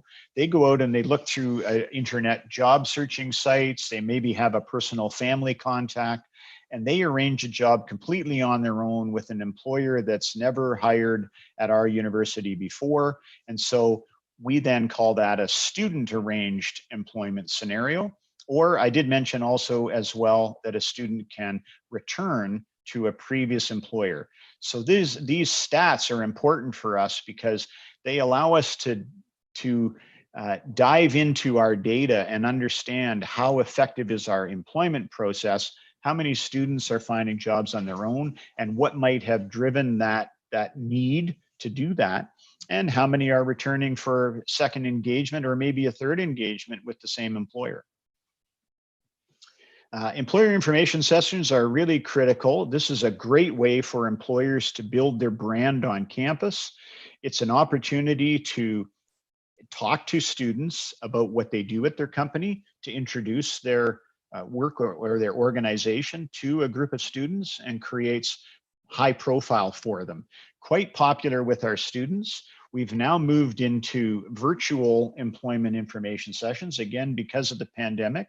So we've engaged some different kinds of web technology, excuse me, and we're doing all of these kinds of things remotely now. But again, providing information to students so that when they see a posting from an employer, they know that employer and they know what kind of jobs they're providing. I'm just going to jump through these. Here's a little bit about building that brand exposure. It complements their recruiting. It's opportunity to target certain groups of students. Excuse me, got a bit of a frog.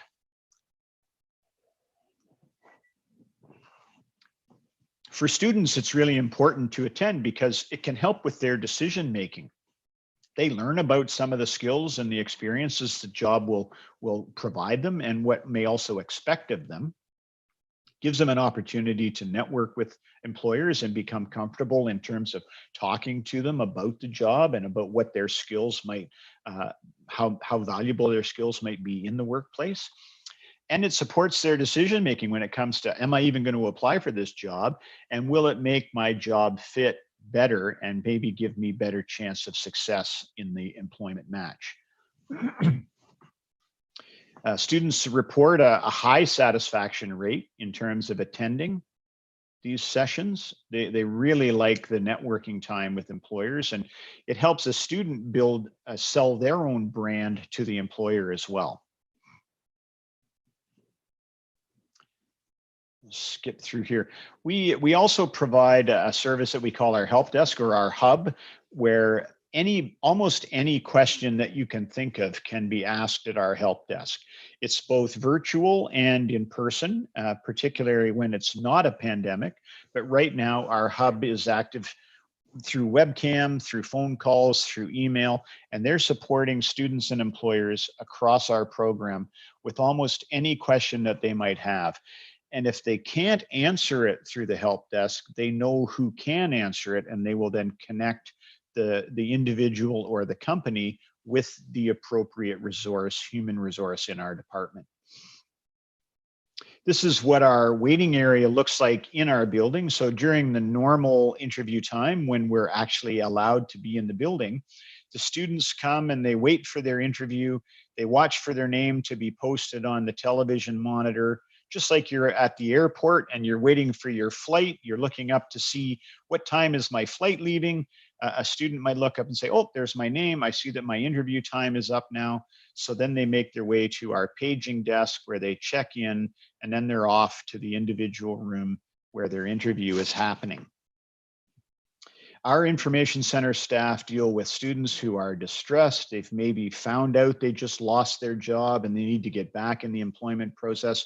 They may just be anxious and stressed from all the schoolwork that they're doing, and they've got interviews on top of it. So they learn how to help those students be strategic and how to access the kinds of counseling and advising services that they might need at that point in their time. They can also help them getting paperwork filled out for international visa applications, how to get different packages off to different companies. They might even have to be in a room and be proctored because they're doing one of those tests I mentioned earlier that an employer is asking us to facilitate.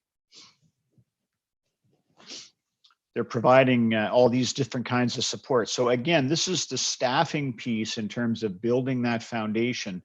This is the staffing piece that you'll need to think about in terms of how are you going to run your employment process, and how will you provide value and quality to both the students and the employers so that they can focus on the job that they need to focus on, which is getting a good match between the candidate and the employer, and not worrying about the setup and the all the activity that goes around it.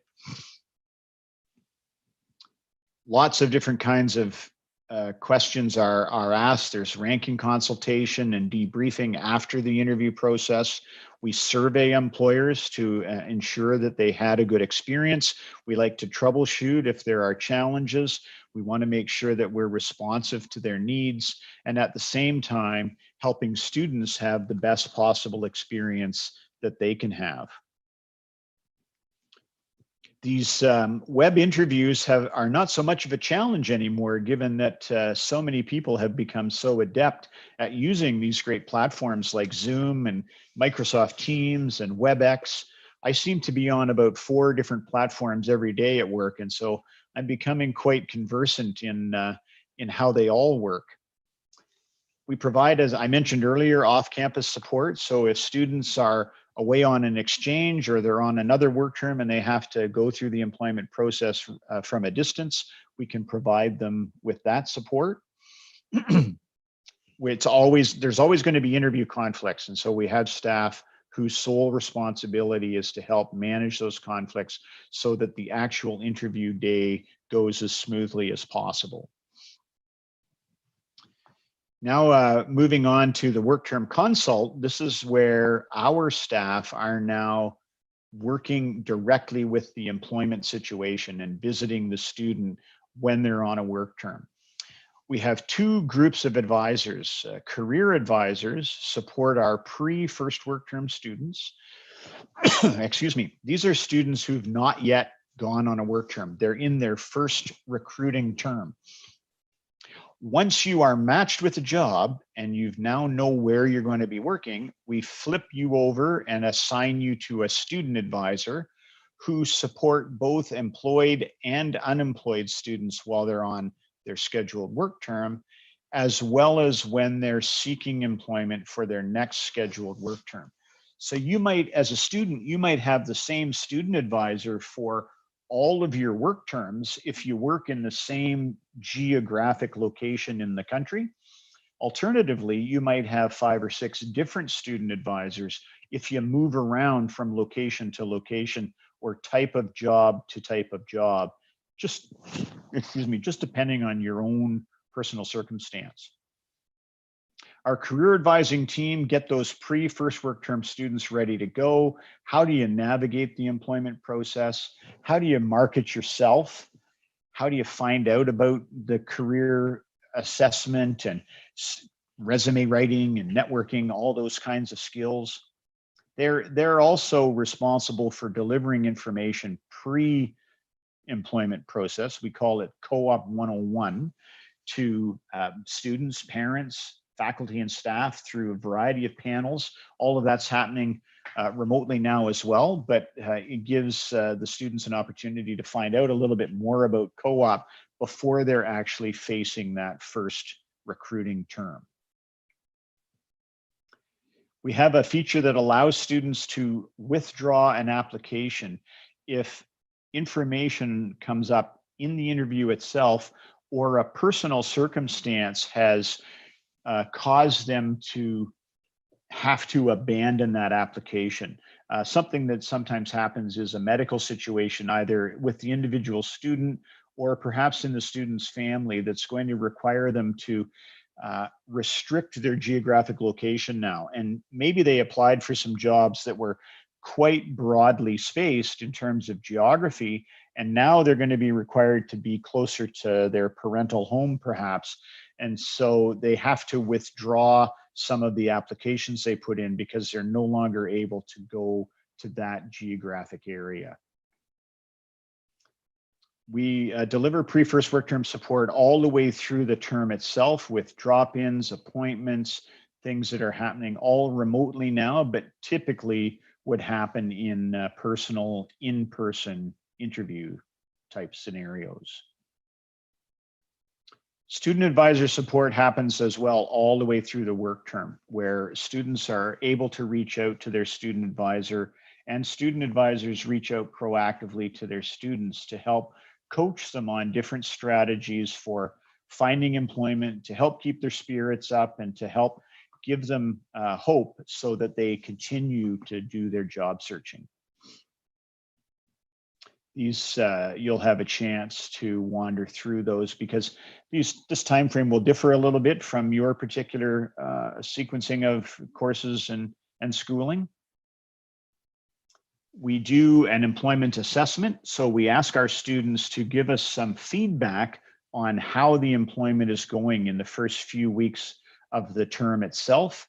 There's something here called a job rating, which is from a scale of 1 to 10, just a really immediate reaction. If I said to you, how would you rate this work term experience from 1 to 10? I want you to tell me right away. And most times you get a fairly honest response. Oh, it's a 7. Oh, it's a 9. Oh, it's a 6. And we can then, that informs how we might want to reach out to the student to seek additional information. If it's a 2 or 3, we're going to be right on top of that to figure out what's going on. Why is a student evaluating this work term so low on the scale? What can we help to make it better for the student? We also have the opportunity for a student to rate my work term, it's called. And this is a series of standard questions that a student can complete on the employment experience itself.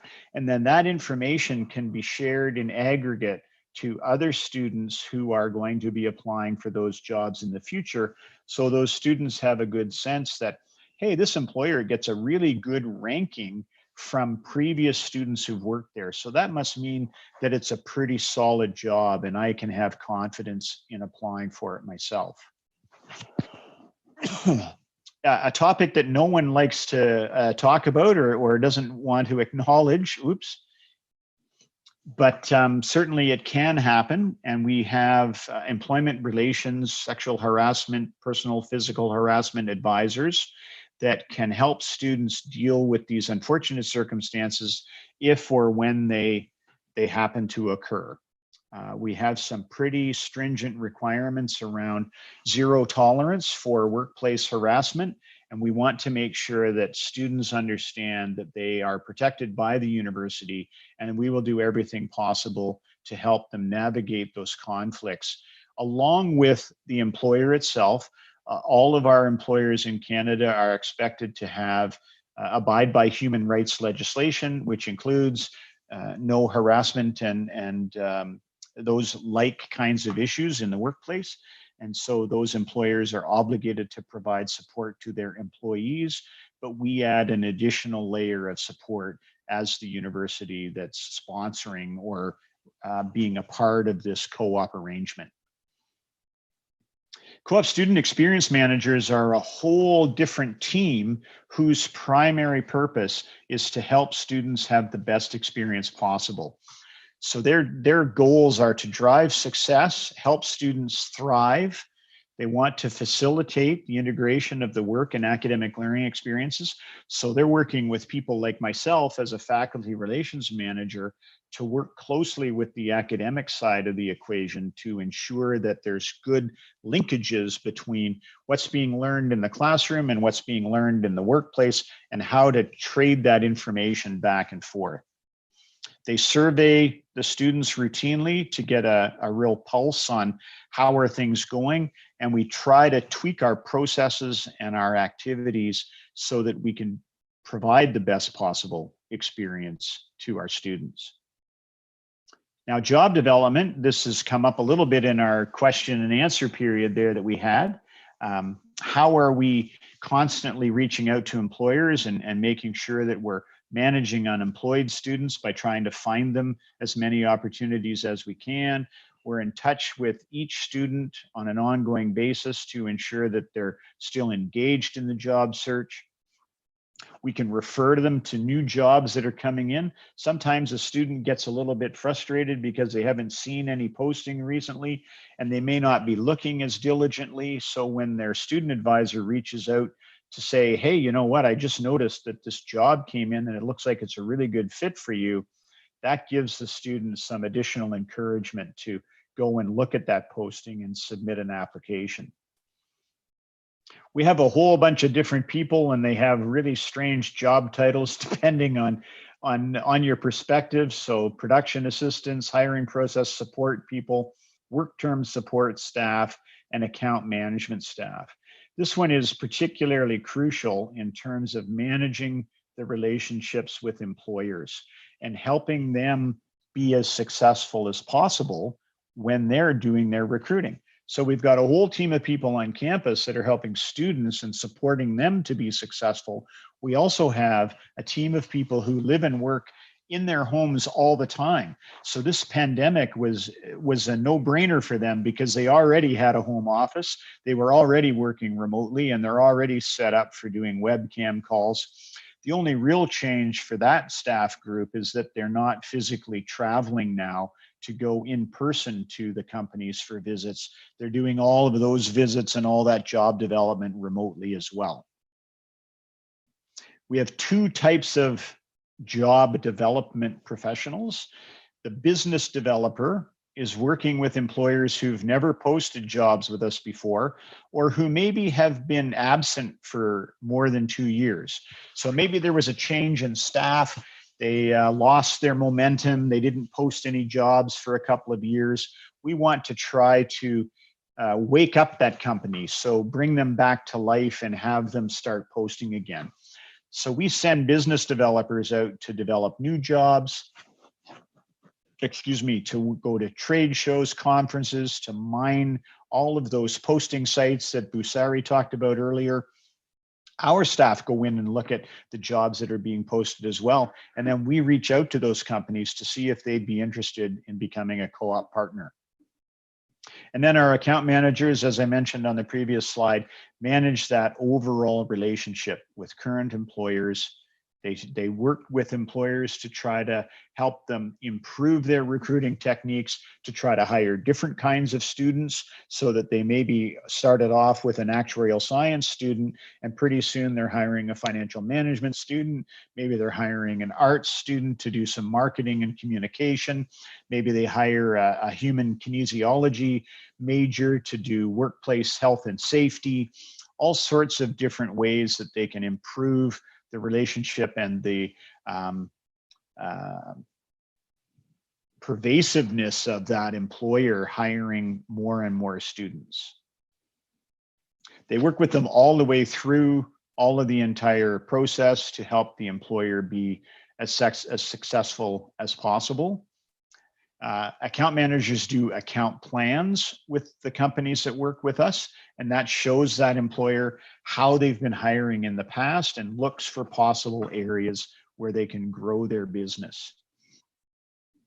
These account managers have territorial knowledge because, as I said, they live and work in their geographic territories. We have staff located all the way across our country, which is a pretty wide country. We have 6 different time zones in Canada. So we've got staff working from the West Coast in Vancouver all the way through to Ottawa and taking care of our East Coast. The other thing that they do is try to be as engaged as possible in other activities.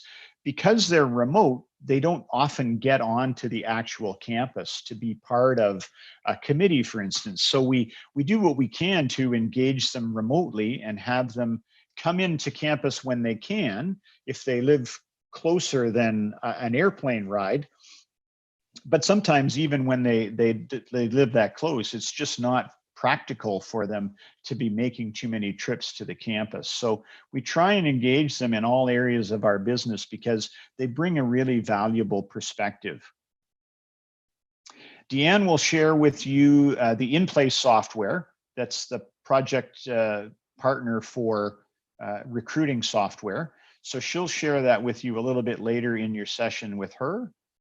And I'm going to just really scroll through quickly now some of the data analytics and reporting that we do, because reporting on your metrics, setting metrics and reporting on them and trying to better them every term is really one of our key challenges. And we like to make sure that our staff are informed, that our employers are informed, that our senior management are informed about our successes and about how our process is working in terms of providing good service to both our students and our employers.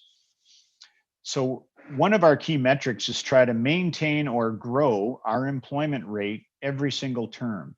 And so we try to be better in our January to April term for 2020 than we were January to April in 2019. And we hope that 2021 will be even better than 2020.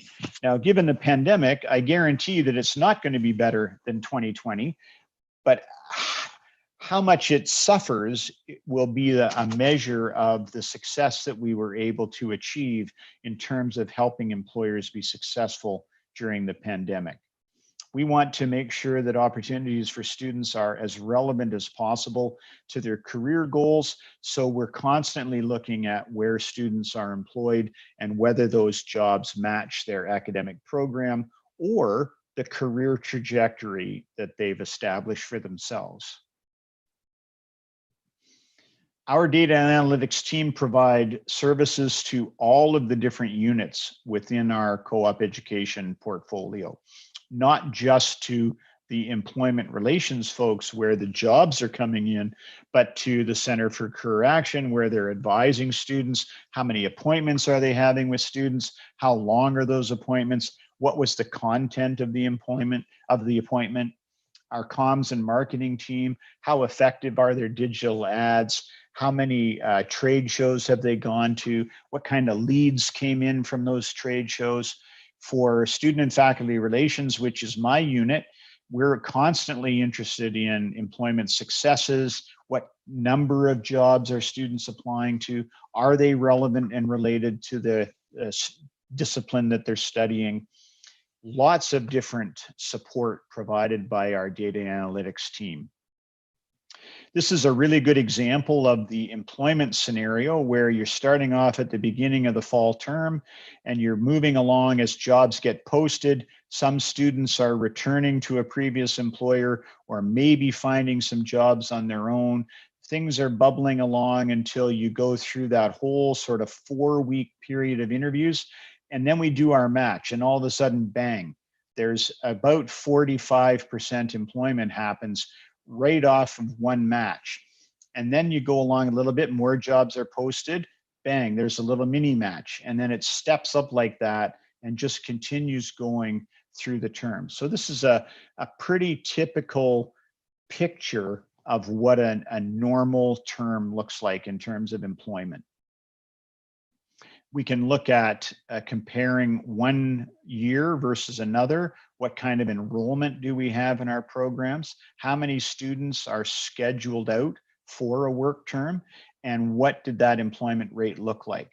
So here's a situation where in the spring of 2020, we had 14 more students going out in this particular chemistry class, and we got a 20% better employment rate, even though we had more students going out. So the work that was happening to develop new jobs for chemistry students and to work with employers to hire students from our chemistry program obviously paid off.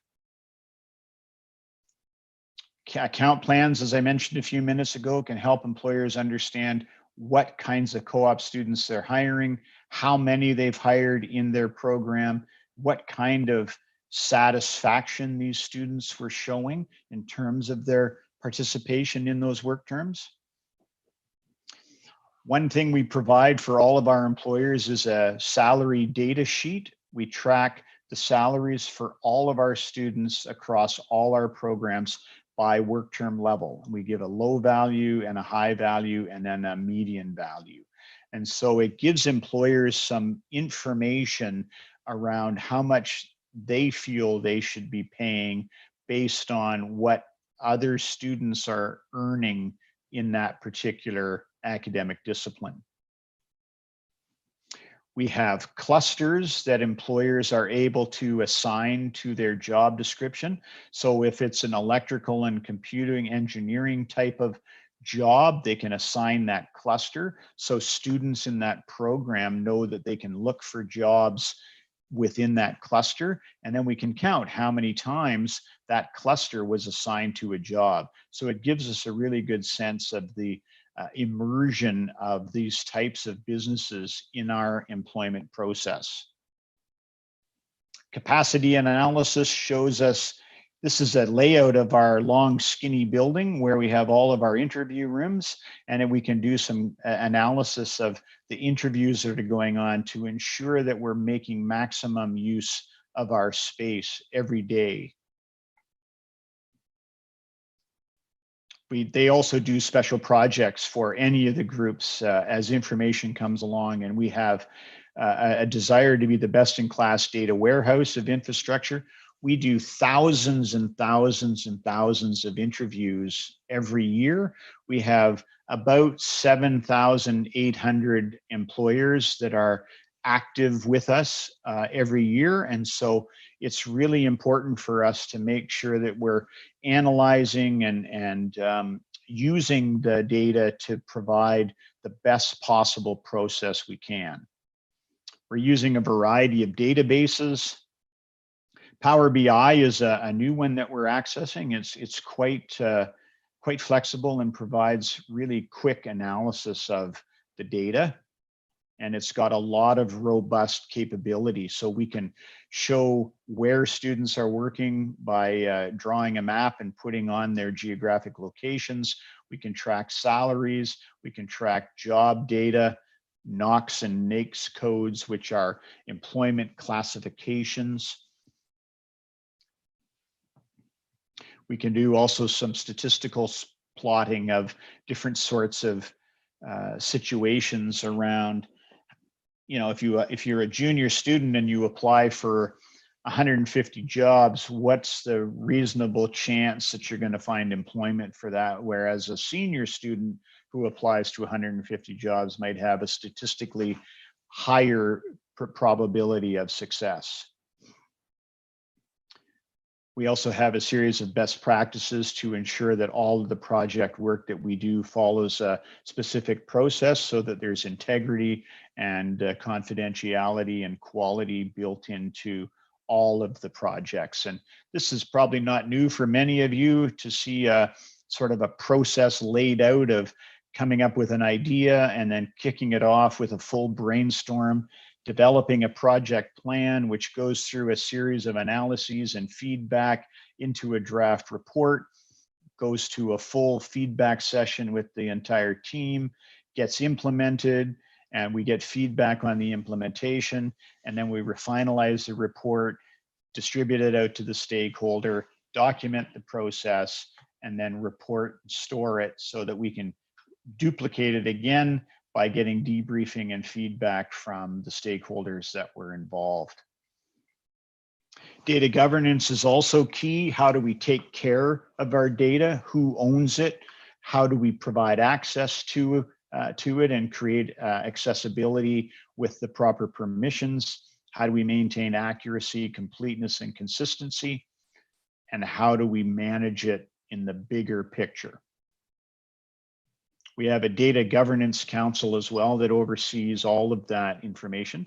How long can we keep it? What can we use it for? When do we need to reach out for stakeholder permission? All those kinds of data governance issues. Co-op prep courses. I've talked about Co-op 101 in the past. These are informational sessions for first work-term students, first-year students before co-op starts. Co-op Fundamentals for Engineering is specifically for students in that faculty, and that's their preparatory course for pre-first work term. And then our Professional Development 1 or PD1 called Career Fundamentals, delivered online, always has been, is the first compulsory professional development course taken during the recruiting term for students in all programs except engineering. And that's the intro course that gets them into the employment process. I talked earlier a little bit about, what kinds of skills are employers looking for, and why do we focus so much on learning outcomes and future ready talent framework? And we have an organization, a unit within our portfolio called WATPD, Waterloo Professional Development. And they did some research before we created this unit that in the case of Canadian chief executives, and I suspect this is very similar across the world, these are the top attributes that mattered most to these executives when it came to entry-level hires. And you don't see on here certain types of lab skills or technical skills. You see all those transferable skills that I talked about earlier. People skills, relationship building, communication, problem solving, analytical abilities, leadership. Only once you get down here do you get into functional knowledge, technical and numerical literacy, project management skills. So when you look at these giant bars up here talking about non-technical skills, it's really important that students understand that they can be gathering and accumulating skills outside of even what they're learning in the classroom that are going to position them well for employment in the future. This is a World Economic Forum executive summary. Social skills, persuasion, emotional intelligence, teaching others will be higher in demand across industries than narrow technical skills. So that's a significant piece of information for all of us to consider as we educate our students and we move them forward into the emerging or evolving world of work. So our Waterloo professional development courses are all delivered online, and they focus on the skills that are not traditionally or systematically taught in the academic curriculum, but are nevertheless critical for workplace success. They're all electronic modules. Every one except that mandatory PD1 is delivered or taken by the student while they're on an actual work term. These are the different kinds of professional development courses that are available. You can see the Career Fundamentals has the most enrollment because it's a mandatory course for pre-first work term students. Once you then get into some of these other ones, you can see where certain courses are a little bit more popular than others, project management being one of the ones that gets quite significant enrollment. It's an elective, it's not mandatory, so people who choose that do so because they feel it's highly valuable. There's a report writing course that's required of all of the students, whether they be in a technical program like mathematics or engineering, or in an arts or social sciences or humanities program. There's the project management one again that I talked about, which deals in all sorts of techniques that students can apply because they're taking it on the work term itself. And we also run an intercultural skills course to allow students to develop these kinds of cultural, emotional, inclusivity, all those kinds of things that are happening when you're working in cross-cultural teams. And finally, our marketing and communication team. Once you've got your program up and running, you've done some job development, you've got your students ready to go in the process, you need to be marketing and promoting and talking about your program, the value add, and the successes that you're having with existing employers.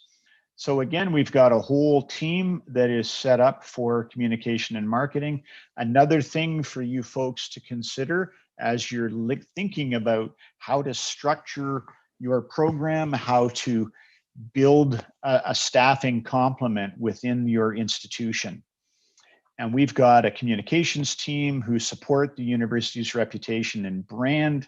They're doing media relations and crisis management. What happens in a downturn, for instance, when things in the economy go bad in Canada, one of the first places that the media calls is the University of Waterloo to see how our co-op program is doing and what kind of impact the economic downturn is having on employment success. They do strategic messaging both internally and externally, and we're constantly reaching out and talking to all of our different stakeholders about ways that we can collaborate and partner in terms of this great thing called co-op.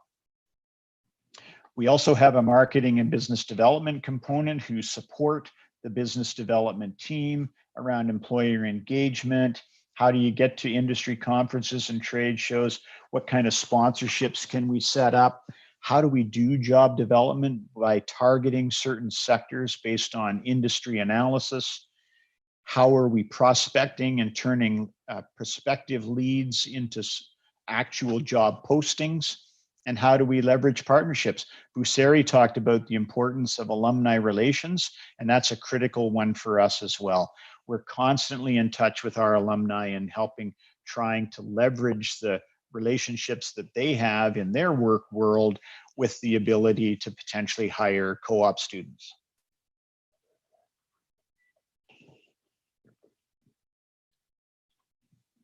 And then again, marketing research, which supports the last thing that I just talked about. What's going on in the world? What is, in our case, what's Canada-wide labor market look like? You would want to do Indonesian-wide labor market. What kinds of opportunities are out there? What industries need to be targeted? Because maybe there's some gaps in the types of academic programming, actuarial science being a great example of why the READI project was brought into Indonesia in the first place, to help eliminate that gap of trained actuaries graduating and being available to work in the actuarial industry, pension and benefits, insurance, both life and general insurance. Ability to use co-op as a way to help leverage the academic education that students were getting. These are the different types of audiences that our communications people look at, so you can adapt that to your own institution, whether it be an internal audience or an external audience. Everybody's got goals, and so I'll let you have a read of those when you have a moment. And then just promoting the success of the institution. How do you fare in terms of industry-leading rankings. So for the post-secondary institutions, QS rankings are considered to be quite prestigious. And so if you're doing strong in those kinds of rankings, you want to promote that. You want to let employers know that they're getting a great product when they're coming to interview at your school and hire students from your programs. We talk about our employment rate. We try to make sure that that's as accurate as possible and reflects the true nature of what's going on in the employment process that we offer. We've got the whole employer life cycle from the moment they're prospective to getting them into being a new employer and then having them return and then keep going and then ultimately become an employer champion so that they're actually breeding and nurturing their colleagues to come and also be employers in our program.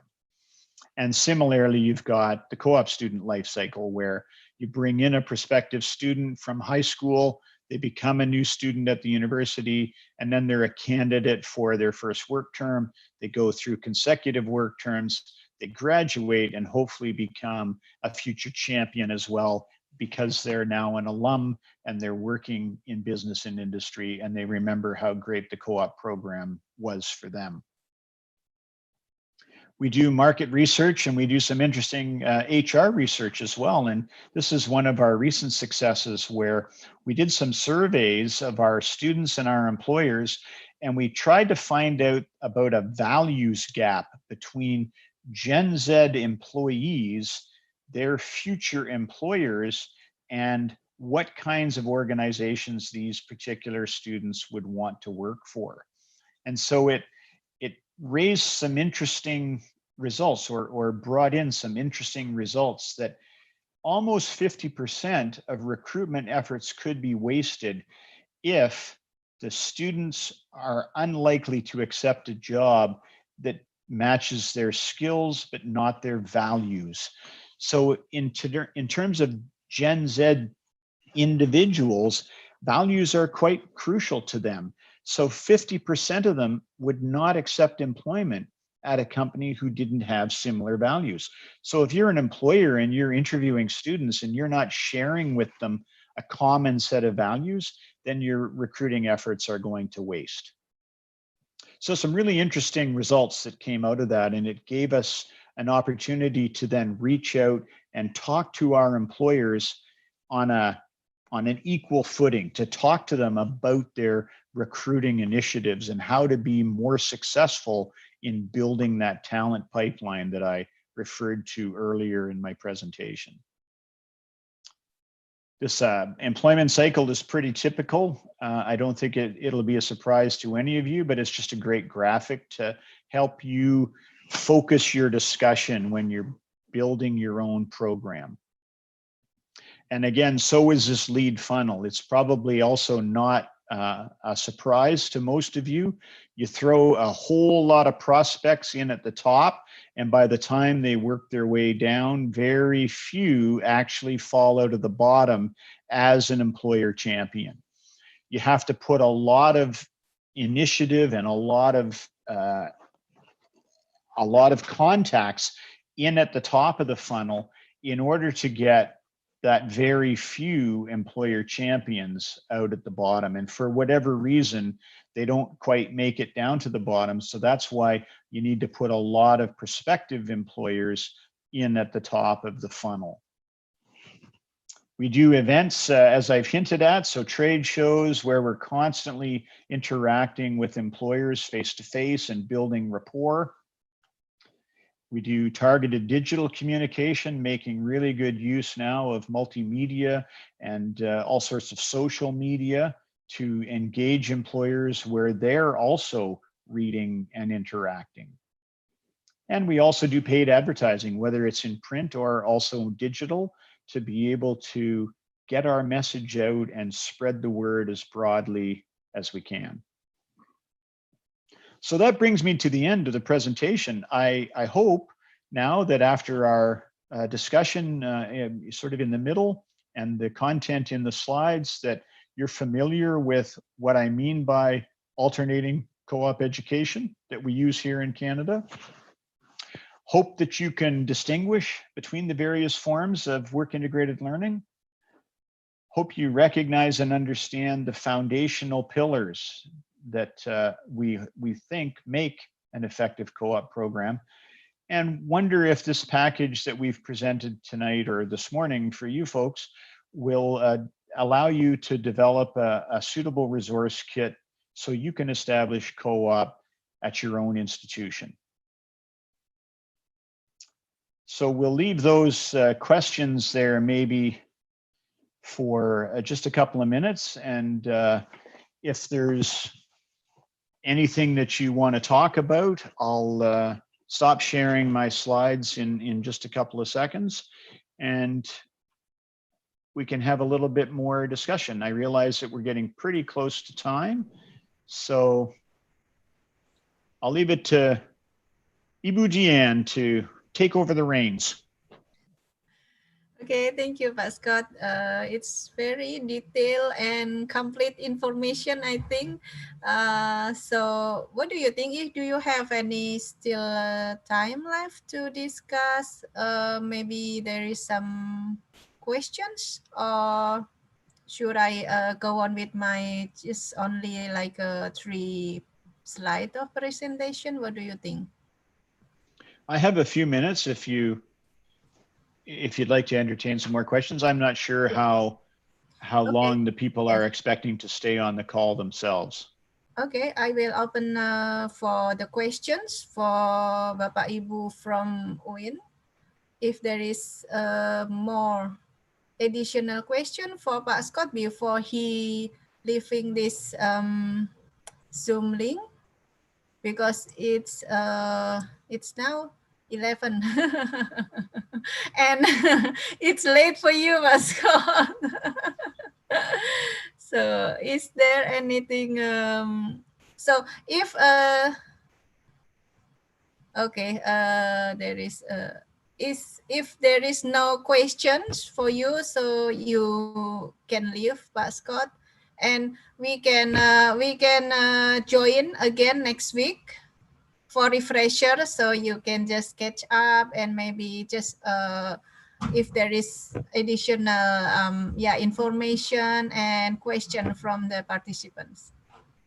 Yeah, I'd be happy to do that. It'll give people a chance to think about the content, and you can share the slides with them. Yes. And then I'm happy to answer some questions a week from tonight. Yes, so the participant can absorb the material, and also we will have like small group discussions because there is 6 program studies, so we will try to develop like an action plan for each of the program study and take a look at their plan maybe.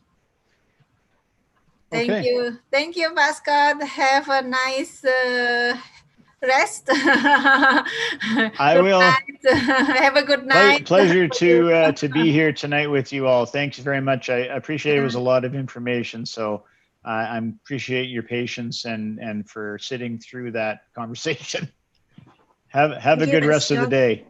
Yes. You too. Good night, Pak Scott. Bye. Bye-bye. Good night. Bye. Oke, Bapak Ibu sekalian, mungkin kita masih ada waktu sebentar untuk sedikit saja slide dari saya terkait dengan engagement software yang kami ready provide untuk teman-teman universitas, khususnya Prasetiya, Mulya, UPH dan UGM. Sebentar, saya share slide dulu.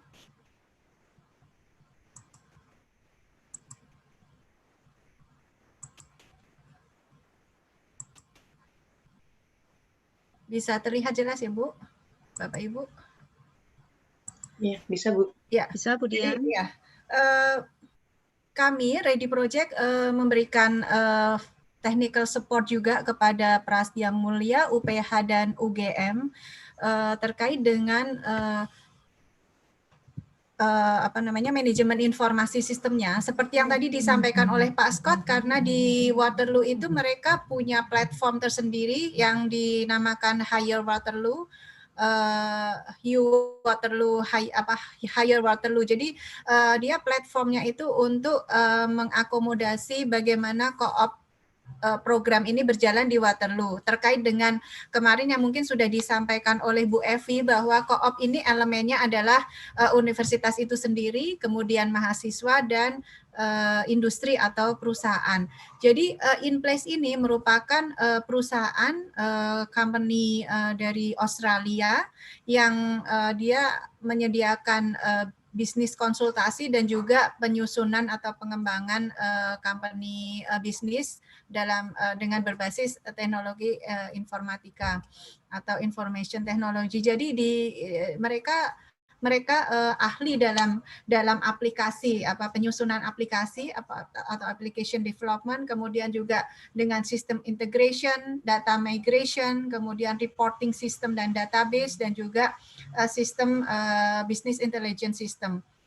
Dan beberapa benefit atau keuntungan dengan software InPlace ini, dia tadi mungkin sudah disampaikan juga beberapa poin terkait dengan bagaimana sih mahasiswa itu memperoleh pekerjaan atau mendapatkan pekerjaan. Jadi single placement tools. Single placement tools ini maksudnya memang terkait dengan bagaimana mahasiswa dan juga bagaimana universitas dan perusahaan ini saling berkolaborasi, saling bekerja sama sehingga nanti mendapatkan suatu sistem kerjasama terkait dengan job-job atau co-op ini. Kemudian juga ada One Integrated Data Source. Jadi di sini di software InPlace ini dia juga mengelola satu sistem data secara terpadu. Jadi nanti mungkin bisa diterangkan lebih jelas oleh Bu Sari pada minggu depan tanggal 19 bagaimana feature InPlace ini di masing-masing universitas. Jadi dari masing-masing universitas dia akan mendapatkan semacam satu paket lengkap yang terintegrasi data-datanya. Kemudian juga employer process simplified. Jadi tadi juga sudah disampaikan oleh Scott bagaimana sih proses interview dan juga proses rekrutmen di Waterloo, dan itu sama halnya juga yang terjadi di Prasetiya Mulya, UPH dan UGM dengan sistem InPlace ini, dengan software InPlace ini. Jadi software ini menyatukan komunikasi dan koordinasi antara perusahaan, universitas, dan juga nantinya mahasiswa pada saat mahasiswa itu apply job di sistem tersebut, di InPlace itu. Kemudian juga komersial produk. Kalau komersial produk jelas misalnya dia juga memberikan basis pelayanan secara komersial juga kepada klien-kliennya. Dan software operasional di InPlace ini terdiri jadi sistem softwarenya itu nanti kita akan dimulai dengan setup. Pastinya ada preparation atau persiapan setupnya yang dimana mereka pasti membutuhkan student data, dan kemudian student record sistemnya yang akan mereka upload di sistem. Setelah itu kita akan ada training untuk administrator dan koordinator di universitas. Jadi nanti paket dari InPlace ini, InPlace akan memberikan training langsung kepada kita, baik universitas administratornya maupun koordinatornya. Nanti memang tadi mungkin sudah disampaikan juga oleh Scott di blog-blog Solid Foundation itu, apa-apa saja sih yang harus dipersiapkan terkait dengan persiapan program co-op ini. Memang membutuhkan sedikit membutuhkan banyak effort juga, tapi memang strukturnya lebih jelas gitu. Bagaimana nanti penentuan misalnya di masing-masing prodi atau di secara keseluruhan di UIN ini, bagaimana menentukan tadi mungkin struktur siapa yang menjadi koordinatornya, siapa yang menjadi administratornya, siapa yang menjadi tadi juga ada career advisor, student advisor dan sebagainya. Kemudian juga nanti kita akan ada juga induction training juga kepada perusahaannya. Jadi kita tidak hanya dari InPlace tidak hanya memberikan training kepada universitas atau kepada pihak universitas dan mahasiswa, tapi juga memberikan pengenalan kepada perusahaan atau mitra atau partner universitas. Misalnya selama ini UIN mungkin bekerja sama dengan misalnya Semen Gresik, misalnya kalau di wilayah Surabaya, misalnya Semen Gresik dan mungkin Pertamina dan sebagainya. Nah ini nanti masing-masing perusahaan ini akan mendapatkan semacam training bersama. Mungkin kita mengadakannya dalam bentuk biasanya dalam bentuk workshop. Jadi workshop mengundang partner perusahaan ke universitas sehingga kita sama-sama bisa mengakses software tersebut secara bersama-sama. Sehingga ini nantinya juga memudahkan perusahaan. Tadi kan sudah disampaikan juga dengan Scott bagaimana pada saat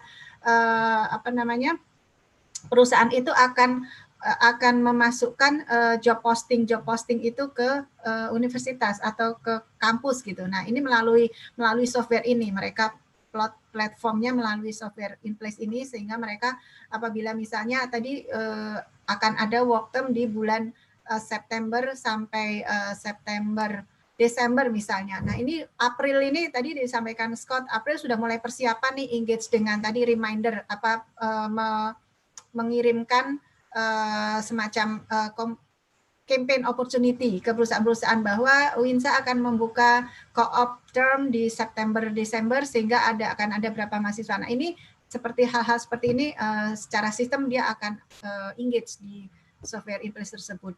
Dan juga ini nanti pastinya mahasiswanya sendiri juga akan diinformasikan juga terkait dengan sistem ini sehingga nanti mahasiswa akan bisa mengakses juga dengan login ke platform tersebut. Sehingga bila mahasiswa kan sudah ada jadwal ya, dia sudah tahu sendiri kapan harus mulai apply, kapan harus sudah mulai cari pekerjaan tuh dia sudah langsung klik ke software in place ini untuk cari apa saja sih yang ada di job vacancy di software in place ini gitu. Sehingga mereka tinggal klik aja apa yang kira-kira sesuai dengan kualifikasi yang mereka kuasai, misalnya mahasiswa semester 3, 4 dan seterusnya. Mungkin mereka tertarik untuk pekerjaan misalnya data analytics atau tadi students co-op actual science dan sebagainya. Kemudian ini ya technical work-nya ini software implementation secara menyeluruh di masing-masing universitasnya.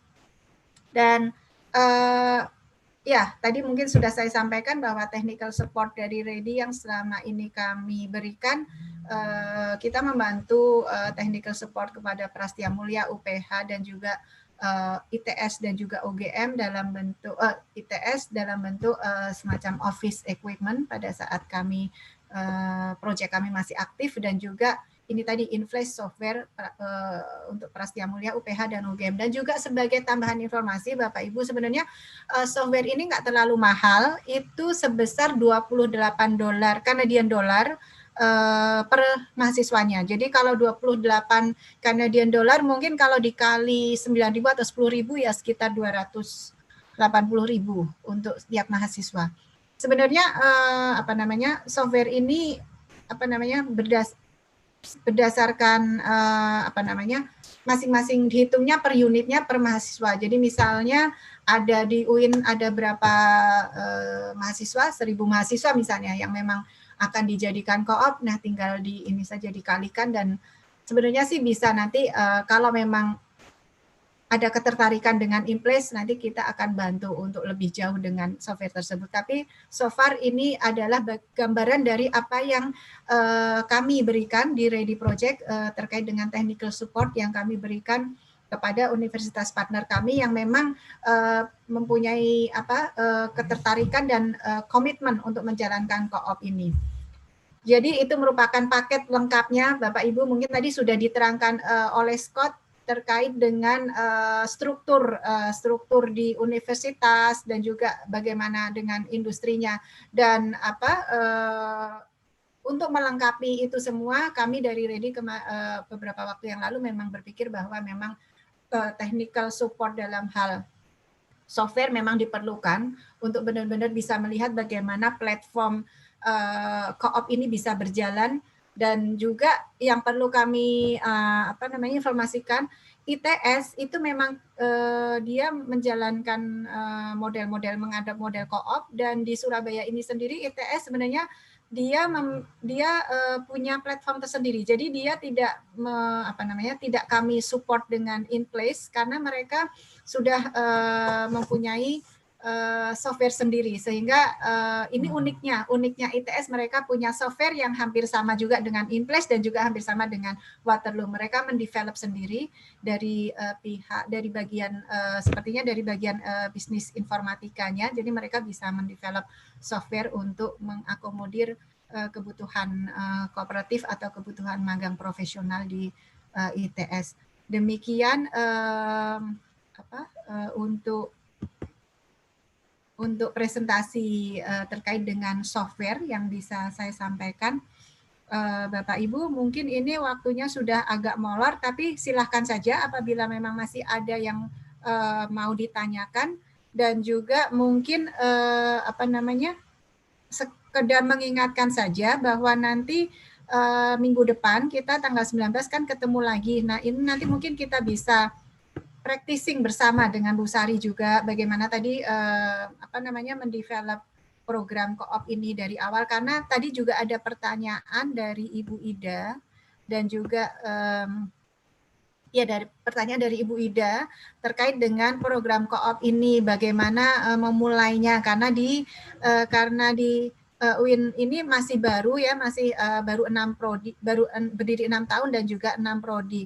Mungkin sedikit menjawab juga, nanti mungkin bisa dilengkapi oleh Bu Sari. Justru program yang masih baru ini Bapak Ibu bagus sekali gitu, karena memang justru masih baru, masih lebih mudah untuk membentuk strukturnya, membentuk mungkin menyusun kurikulumnya. Kalau mungkin seperti contoh kami di READI ini memang challenge-nya pada saat kami dari awal proyek memulai dengan teman-teman universitas, terutama universitas yang sudah eksis, artinya sudah sudah benar-benar mempunyai fondasi yang kuat, itu seperti UGM, IPB, ITS dan sebagainya. Rata-rata mereka sebagai memang universitas negeri, mereka sudah sangat kuat di fondasi strukturnya, sehingga untuk review kurikulumnya pun juga tidak mudah ya dengan memasukkan program co-op ini. Tapi justru di Prasetiya Mulya pada saat itu memang kami masuk di tahun 2017 dan memang untuk bisnis mathematics STEM-nya memang masih baru, sehingga di Prasetiya Mulya ini waktu itu cenderung bisa lentur, artinya fleksibel untuk memodifikasi atau menyusun kurikulumnya saat itu dengan Pak Medicine dan juga Ibu Dian Kusumaningrum pada saat itu. Kemudian Bu Sari masuk bergabung. Tapi ini pun bisa istilahnya bisa benar-benar memenuhi apa yang ekspektasikan oleh pihak kampus, oleh pihak prodinya itu sendiri, sehingga desain kurikulumnya memang bisa disesuaikan, artinya co-op ini bisa integrated dengan kurikulum yang ada. Dan juga kalau tadi dibilang apakah sesuai dengan kebijakan kampus Merdeka, menurut kami justru spirit co-op ini yang muncul sebelum ada kampus Merdeka, karena memang pada saat itu dan juga saat ini kami masih ke READI Project ini kami bekerja sama dengan Dikti, dengan Direktorat Belmawa pada saat itu dengan Bu Paris. Bu Paris waktu itu masih menjabat sebagai Direktur pembelajaran, sehingga pada saat itu kami merasa bahwa program co-op ini sangat luar biasa diterima oleh Dikti, dan ternyata banyak dimasukkan ke istilahnya ke pemerintah pusatnya ya, ke ke dalam hal ini kemudian Mas Menteri ya, Pak Nadiem Makarim. Jadi sebenarnya spirit itulah kita kita ke arah Kampus Merdeka, Merdeka Belajar. Karena pada saat itu kita sempat juga menginisiasi dan mendorong kementerian untuk bisa menerbitkan keputusan menteri, pada saat itu keputusan menteri untuk, memang karena ini terkait juga dengan vocational, jadi saat itu keputusan menterinya keputusan menteri untuk magang, jadi magang profesional. Tapi spirit itu ternyata ternyata didengar dan diaplikasikan oleh Mas Menteri ini, sehingga adanya Kampus Merdeka dan Merdeka Kampus ini kan sebenarnya di poin-poin Kampus Merdeka itu ada dari kalau nggak salah 8 poin indikatornya itu kan salah satunya bisa magang atau 3 semester off dari kampus untuk misalnya magang. Nah, inilah yang sebenarnya bisa inline dengan spirit co-op ini, di mana 3 semester ini menurut kami cukup untuk istilahnya minimal yang bisa terlaksana di Indonesia, karena memang kita juga tahu ada masalah, ada challenge dengan akreditasi dan sebagainya, karena dengan mahasiswa yang co-op ini memang konsekuensinya pasti konsekuensi dari co-op ini periode kuliah mahasiswa akan sedikit molor gitu. Jadi dia nggak bisa bukan nggak bisa, tapi artinya untuk lulus 4 tahun itu biasanya kurang, karena memang di co-op ini ada 3 kali minimal tadi, kalau di Waterloo kan jelas 2 tahun ya, 2 tahun yang benar-benar mereka buat sebagai desainnya sebagai work term, co-op work term. Sementara 3 tahunnya untuk teori. Nah, kalau di Indonesia ini kan rata-rata 3,5 sampai 4 tahun sudah lulus dengan semua requirement prodi atau requirement kampus. Jadi kalaupun bisa, sepertinya nanti bisa dijelaskan lebih lengkap oleh Bu Sari bagaimana nanti Prasmul bisa 4,5 tahun dengan sekuensis co-op term di dalam kurikulumnya, rangkaian kurikulumnya. Itu untuk menjawab pertanyaan Ibu Ida, dan juga nanti mungkin setelah kita selesai sesi ini kan kita akan mengirimkan materi. Jadi dari materi itu mungkin Bapak Ibu bisa pelajari bagaimana tadi yang diterangkan oleh Scott, bagaimana membangun solid foundation-nya, blok-blok apa saja yang tadi sudah diterangkan itu memang start awal ya untuk memulai. Jadi untuk memulai bagaimana co-op ini nanti di UINSA ini tadi sudah ada step-stepnya dan juga struktur-strukturnya sudah diterangkan oleh Scott. Kemudian ada pertanyaan dari Ibu Eva Suryani. Ini mohon izin untuk bisa bekerja sama dengan industri agar mahasiswa bisa langsung kerja. Bagaimana budgetnya?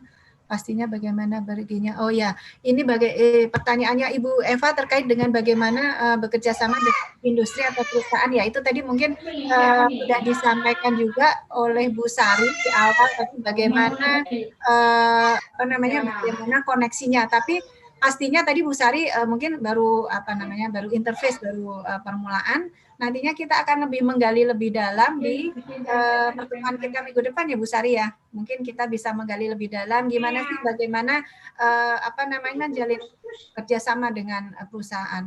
Yang pasti mungkin sedikit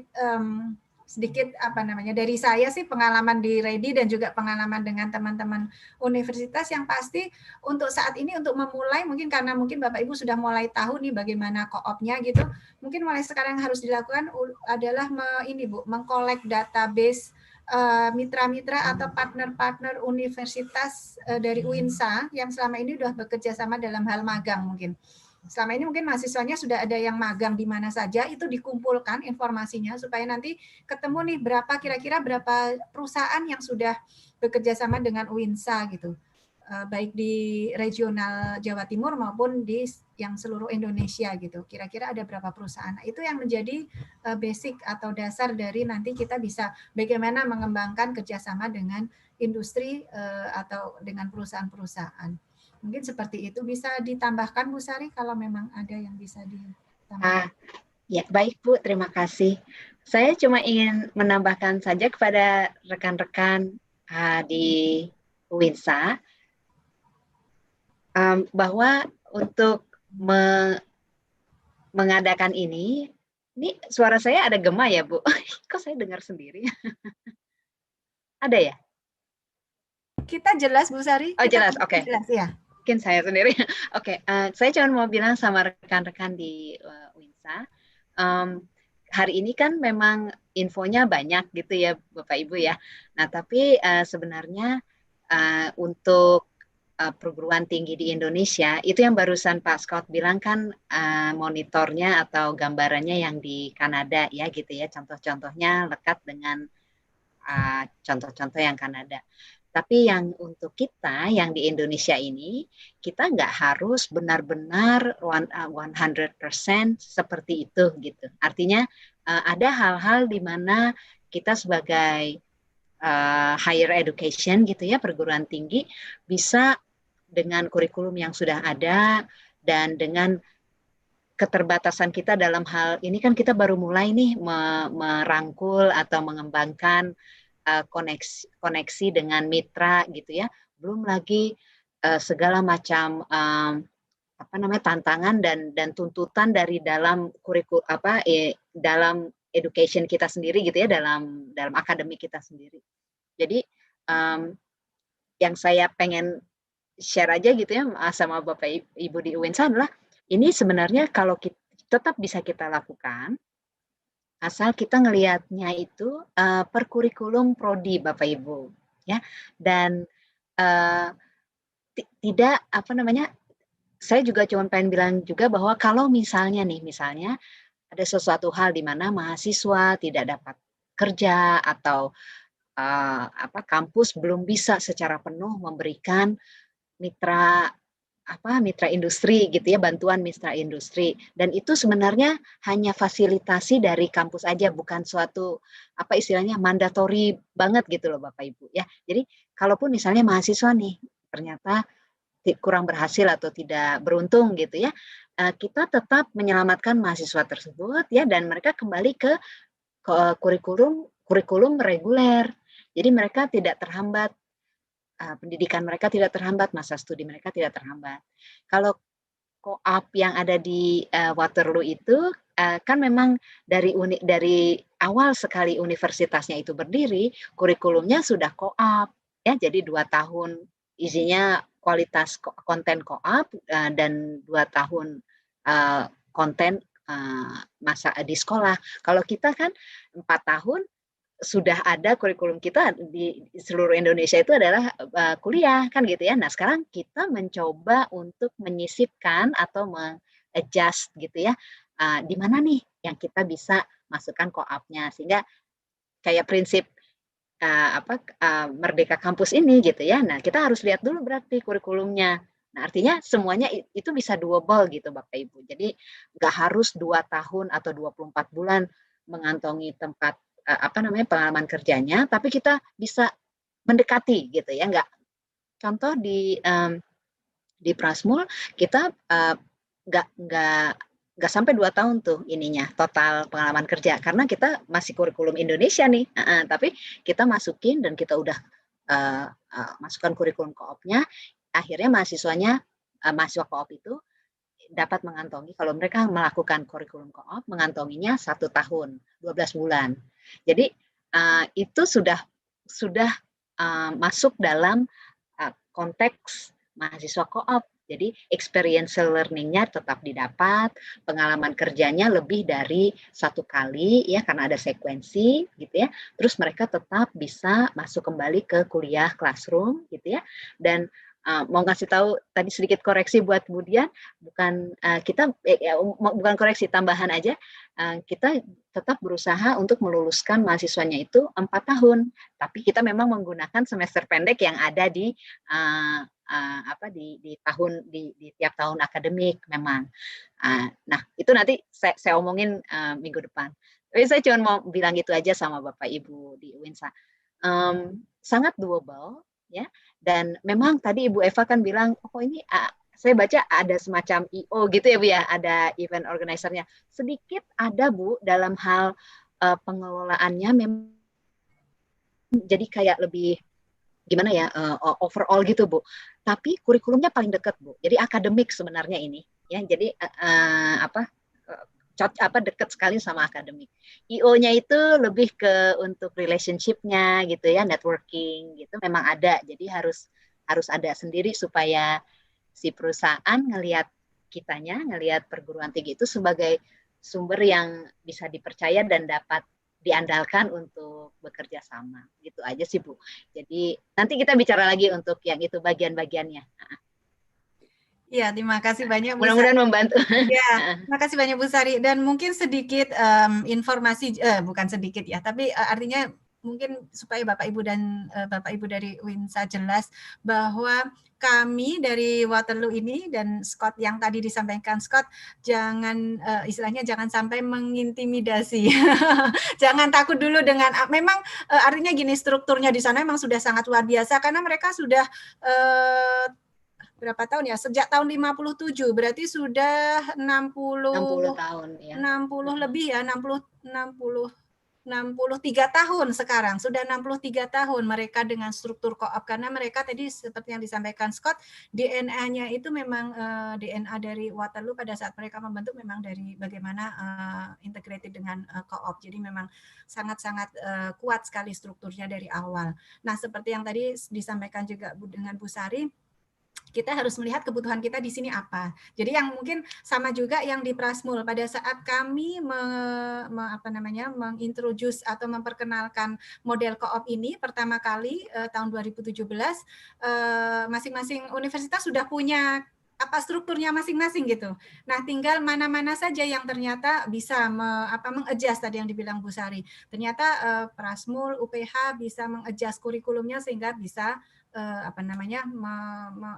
mengimplementkan model co-op ini. Tapi teman-teman universitas yang lain karena memang strukturnya sudah sangat ketat dan kuat sehingga mereka tidak bisa banyak bergerak gitu ya di bidang tadi artinya di yang tadi semester pendeknya atau seperti apa ya nggak masalah gitu. Artinya memang kita tidak bermaksud untuk mendikte Bapak Ibu bahwa itu harus seperti yang di Waterloo, tidak gitu. Kita hanya memberikan contoh saja bahwa di Waterloo seperti ini, memang strukturnya kuat, tapi kita tidak bermaksud untuk mengintimidasi. Jadi jangan merasa under pressure dulu dengan apa yang sudah disampaikan Scott, tapi mari kita lihat bagaimana mungkin possibility-nya nanti pada saat Bapak Ibu melakukan review kurikulum, bagaimana possibility-nya, bagaimana opportunity-nya, dan juga nanti kira-kira apa sih yang bisa mungkin dipersiapkan tambahan untuk perbaikan strukturnya di tahun ke depan gitu. Karena tadi yang disampaikan Bu Sari juga mungkin kayak tadi mungkin ada semacam IO dan sebagainya. Memang karena awal mulanya di Prasmul ini bahkan waktu itu belum ada Bu Sari ya Bu. Artinya sebagai head koordinatornya mereka masih ya seperti yang ada di universitas selama ini masih ya ditangani oleh rata-rata oleh dosen, karena dosen ini merangkap macam-macam, ya ngajar, ya research, ya pengabdian masyarakat, kan di sini dosen itu merangkapnya banyak gitu. Tapi seperti tadi yang disampaikan, kalau memang mau menginginkan struktur co-op yang kuat, itu memang harus ada pemisahan sedikit di job desk itu, karena memang misalnya untuk koordinator memang harus fokus untuk mengelola program, kemudian nanti juga di administratornya fokus mengelola mahasiswanya, bagaimana ini memang harus ada konsekuensi resource yang harus ditambahkan untuk program ini gitu. Dan tadi mumpung masih baru malah lebih enak lagi ya Bu Sari ya untuk membangunnya gitu, karena nggak sudah terlanjur lah. Kalau yang teman-teman yang lain mungkin agak susahnya karena memang sudah terlanjur pakemnya sudah ada. Kalau masih baru justru mungkin masih lebih fleksibel, lebih enak untuk lebih luas lah untuk dibentuk. Betul. Terus iya, silakan Bu Sari. Yang Bapak Ibu di UINSA perlu pertimbangkan juga adalah bahwa dengan adanya program co-op ini, kalau dimulai ya Bu, Bapak Ibu ya, itu mahasiswa atau publik gitu ya mendengarnya UINSA itu punya ya jadi branding bagus gitu buat UINSA. Jadi mahasiswa tuh akan lebih tertarik ke UINSA karena mereka bisa melakukan pemagangan profesional tersebut, Bu. Jadi pada saat mereka lulus gitu ya, prospek mereka untuk bekerja itu jauh lebih tinggi, lebih bagus dari rekan-rekan lain yang reguler gitu istilahnya. Karena mereka udah beberapa tahap di depan yang lain gitu. Ya, bangun reputasi ya Bu. Betul. Ya. Dan mahasiswa atau orang tua mahasiswa yang ingin menyekolahkan ke UINSA, mereka pasti memikirkan apa nih setelah lulus anak saya bagaimana, maksudnya gimana prospek karir kan begitu ya. Walaupun karir macam-macam kan bisa. Mereka mungkin mau sekolah lagi atau bagaimana, tapi pada umumnya orang tua ingin melihat prospek karir itu agak lebih terstruktur gitu, lebih jelas, dan itu hanya bisa didapatkan selagi mereka sedang kuliah gitu. Jadi untuk UINSA sendiri menurut saya kalau segera dimulai misalnya ya prodi-prodi yang apalagi yang STEM gitu ya punya nilai lebih dari prodi lain dan itu akan mengundang minat banyak future students gitu Bu. Ini kami rasakan juga di Prasmul karena mahasiswa yang datang ngelihatnya, oh ya saya dengar itu ada co-op segala macam, jadi mereka pengen tahu, tertarik, dan akhirnya ikut masuk. Nah ini bergulir sendiri, kami tidak melakukan hal-hal yang terlalu ajaib gitu untuk itu, kami hanya melaksanakannya saja, tapi branding tersebut atau image tersebut akhirnya berkembang gitu. Jadi itu kayaknya bagus Bu untuk institusi juga, ya, untuk prodi. Iya, ya terima kasih banyak Bu Sari. Ya, memang bagian dari promoting ya tadi yang disampaikan. Betul, communication and marketing ya. Jadi memang harus ya. Memang inilah co-op ini memang akan mampu meningkatkan reputasi institusi atau universitas itu sendiri ya dengan co-op, karena value added-nya jelas, dan juga pada saat nanti promote itu kan bukan sesuatu yang semacam hanya menjual, istilahnya menjual mimpi gitu, tapi jelas gitu bahwa mereka nanti learning outcome-nya akan jelas. Calon mahasiswa pun juga sudah akan mulai punya gambaran ya, oh ya aku nanti kalau daftar di UINSA di prodi misalnya STEM gitu, mungkin aku nanti bisa kerja di sini gitu, karena career pathway-nya sudah mulai dibangun sejak awal di kurikulum itu kan gitu. Ya oke deh Bu Sari, terima kasih banyak insight-nya.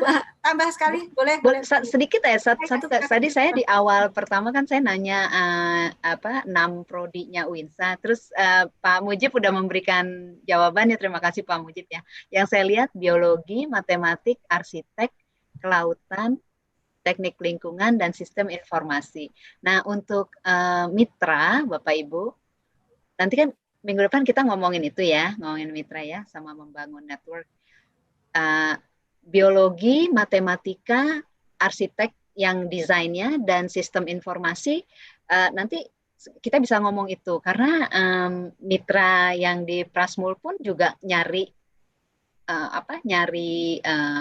mahasiswa magang atau kesempatan bekerja yang internship itu, mereka perlu sekali banyak. Jadi nggak hanya di Jakarta, mungkin kalau misalnya nanti kita bisa, karena kita berkoneksi nih, jadinya saya bisa bilang,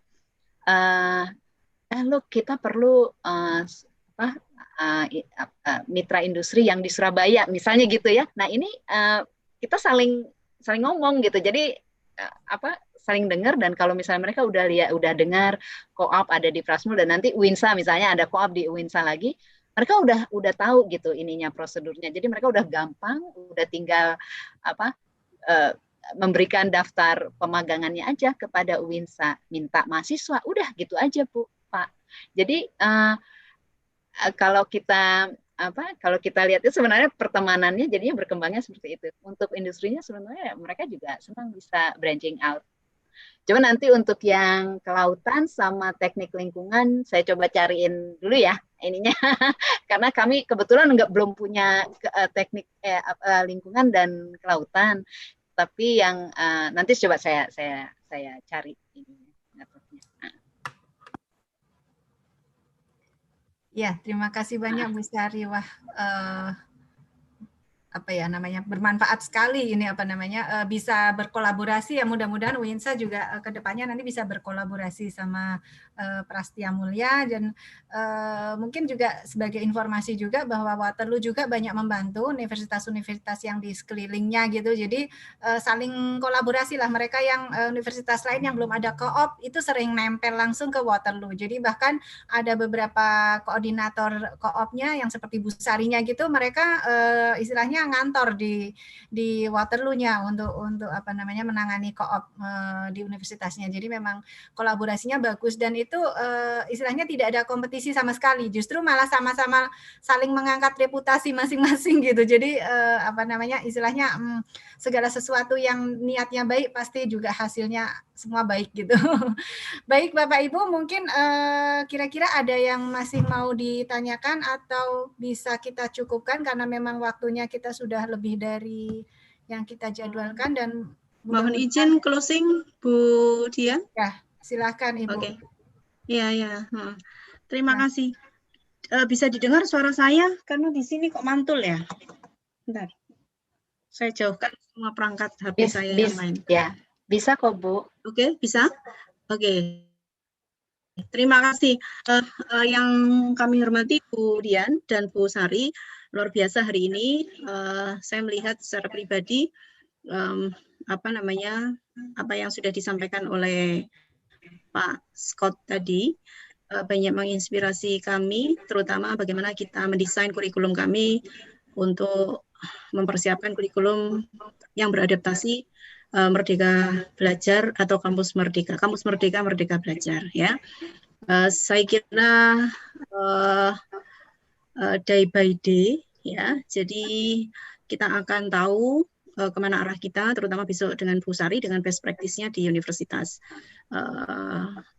Di kampusnya Bu Sari, ya, di kampusnya Bu Sari. Saya mohon maaf, lupa nama kampusnya.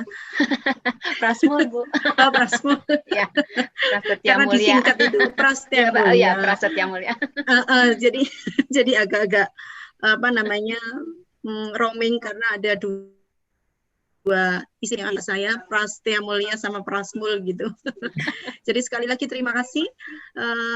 Saya kira apa yang tadi disampaikan oleh Pak Scott dan Bu Dian serta Bu Sari itu juga menjadi bagian dari impian kami untuk menata kurikulum di Fakultas Sains dan Teknologi, terutama bagaimana industry engagement melalui internship program, ya, nanti bisa berjalan baik dengan kita, terutama di tahun 2021 kita akan melakukan review kurikulum atau istilahnya pemutakhiran kurikulum.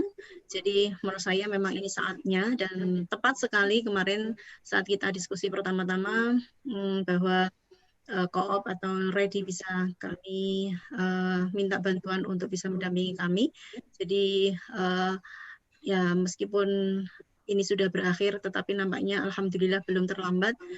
Bu Dian dan Bu Sari, sekali lagi terima kasih untuk 4 minggu ke depan atau untuk 3 minggu ke depan. Saya kira akan menjadi waktu-waktu yang lebih menarik, ya, semakin menarik. Saya kira semakin menarik melebihi karena hari ini saya kira tadi adalah konsep dasarnya dan banyak hal-hal yang disampaikan oleh Pak Scott, dan besok kita akan lebih praktis lagi belajar dari Bu Sari dari Universitas Prasetiya Mulya.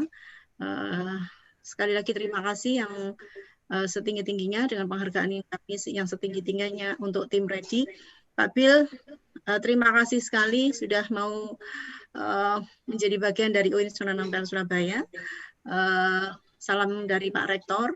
Pak Rektor tadi memang salah informasi dikiranya jam 9, tapi sampai saat ini beliau lagi ada asesmen lapangan, ada akreditasi di salah satu prodi kami, beliau harus hadir di situ juga. Sekali lagi terima kasih untuk semuanya, terutama untuk tim READI, dan bagi kawan-kawan saya kira nanti 3 minggu ke depan kita akan meluangkan waktu di hari Sabtu. Terima kasih sekali lagi. Assalamualaikum warahmatullahi wabarakatuh.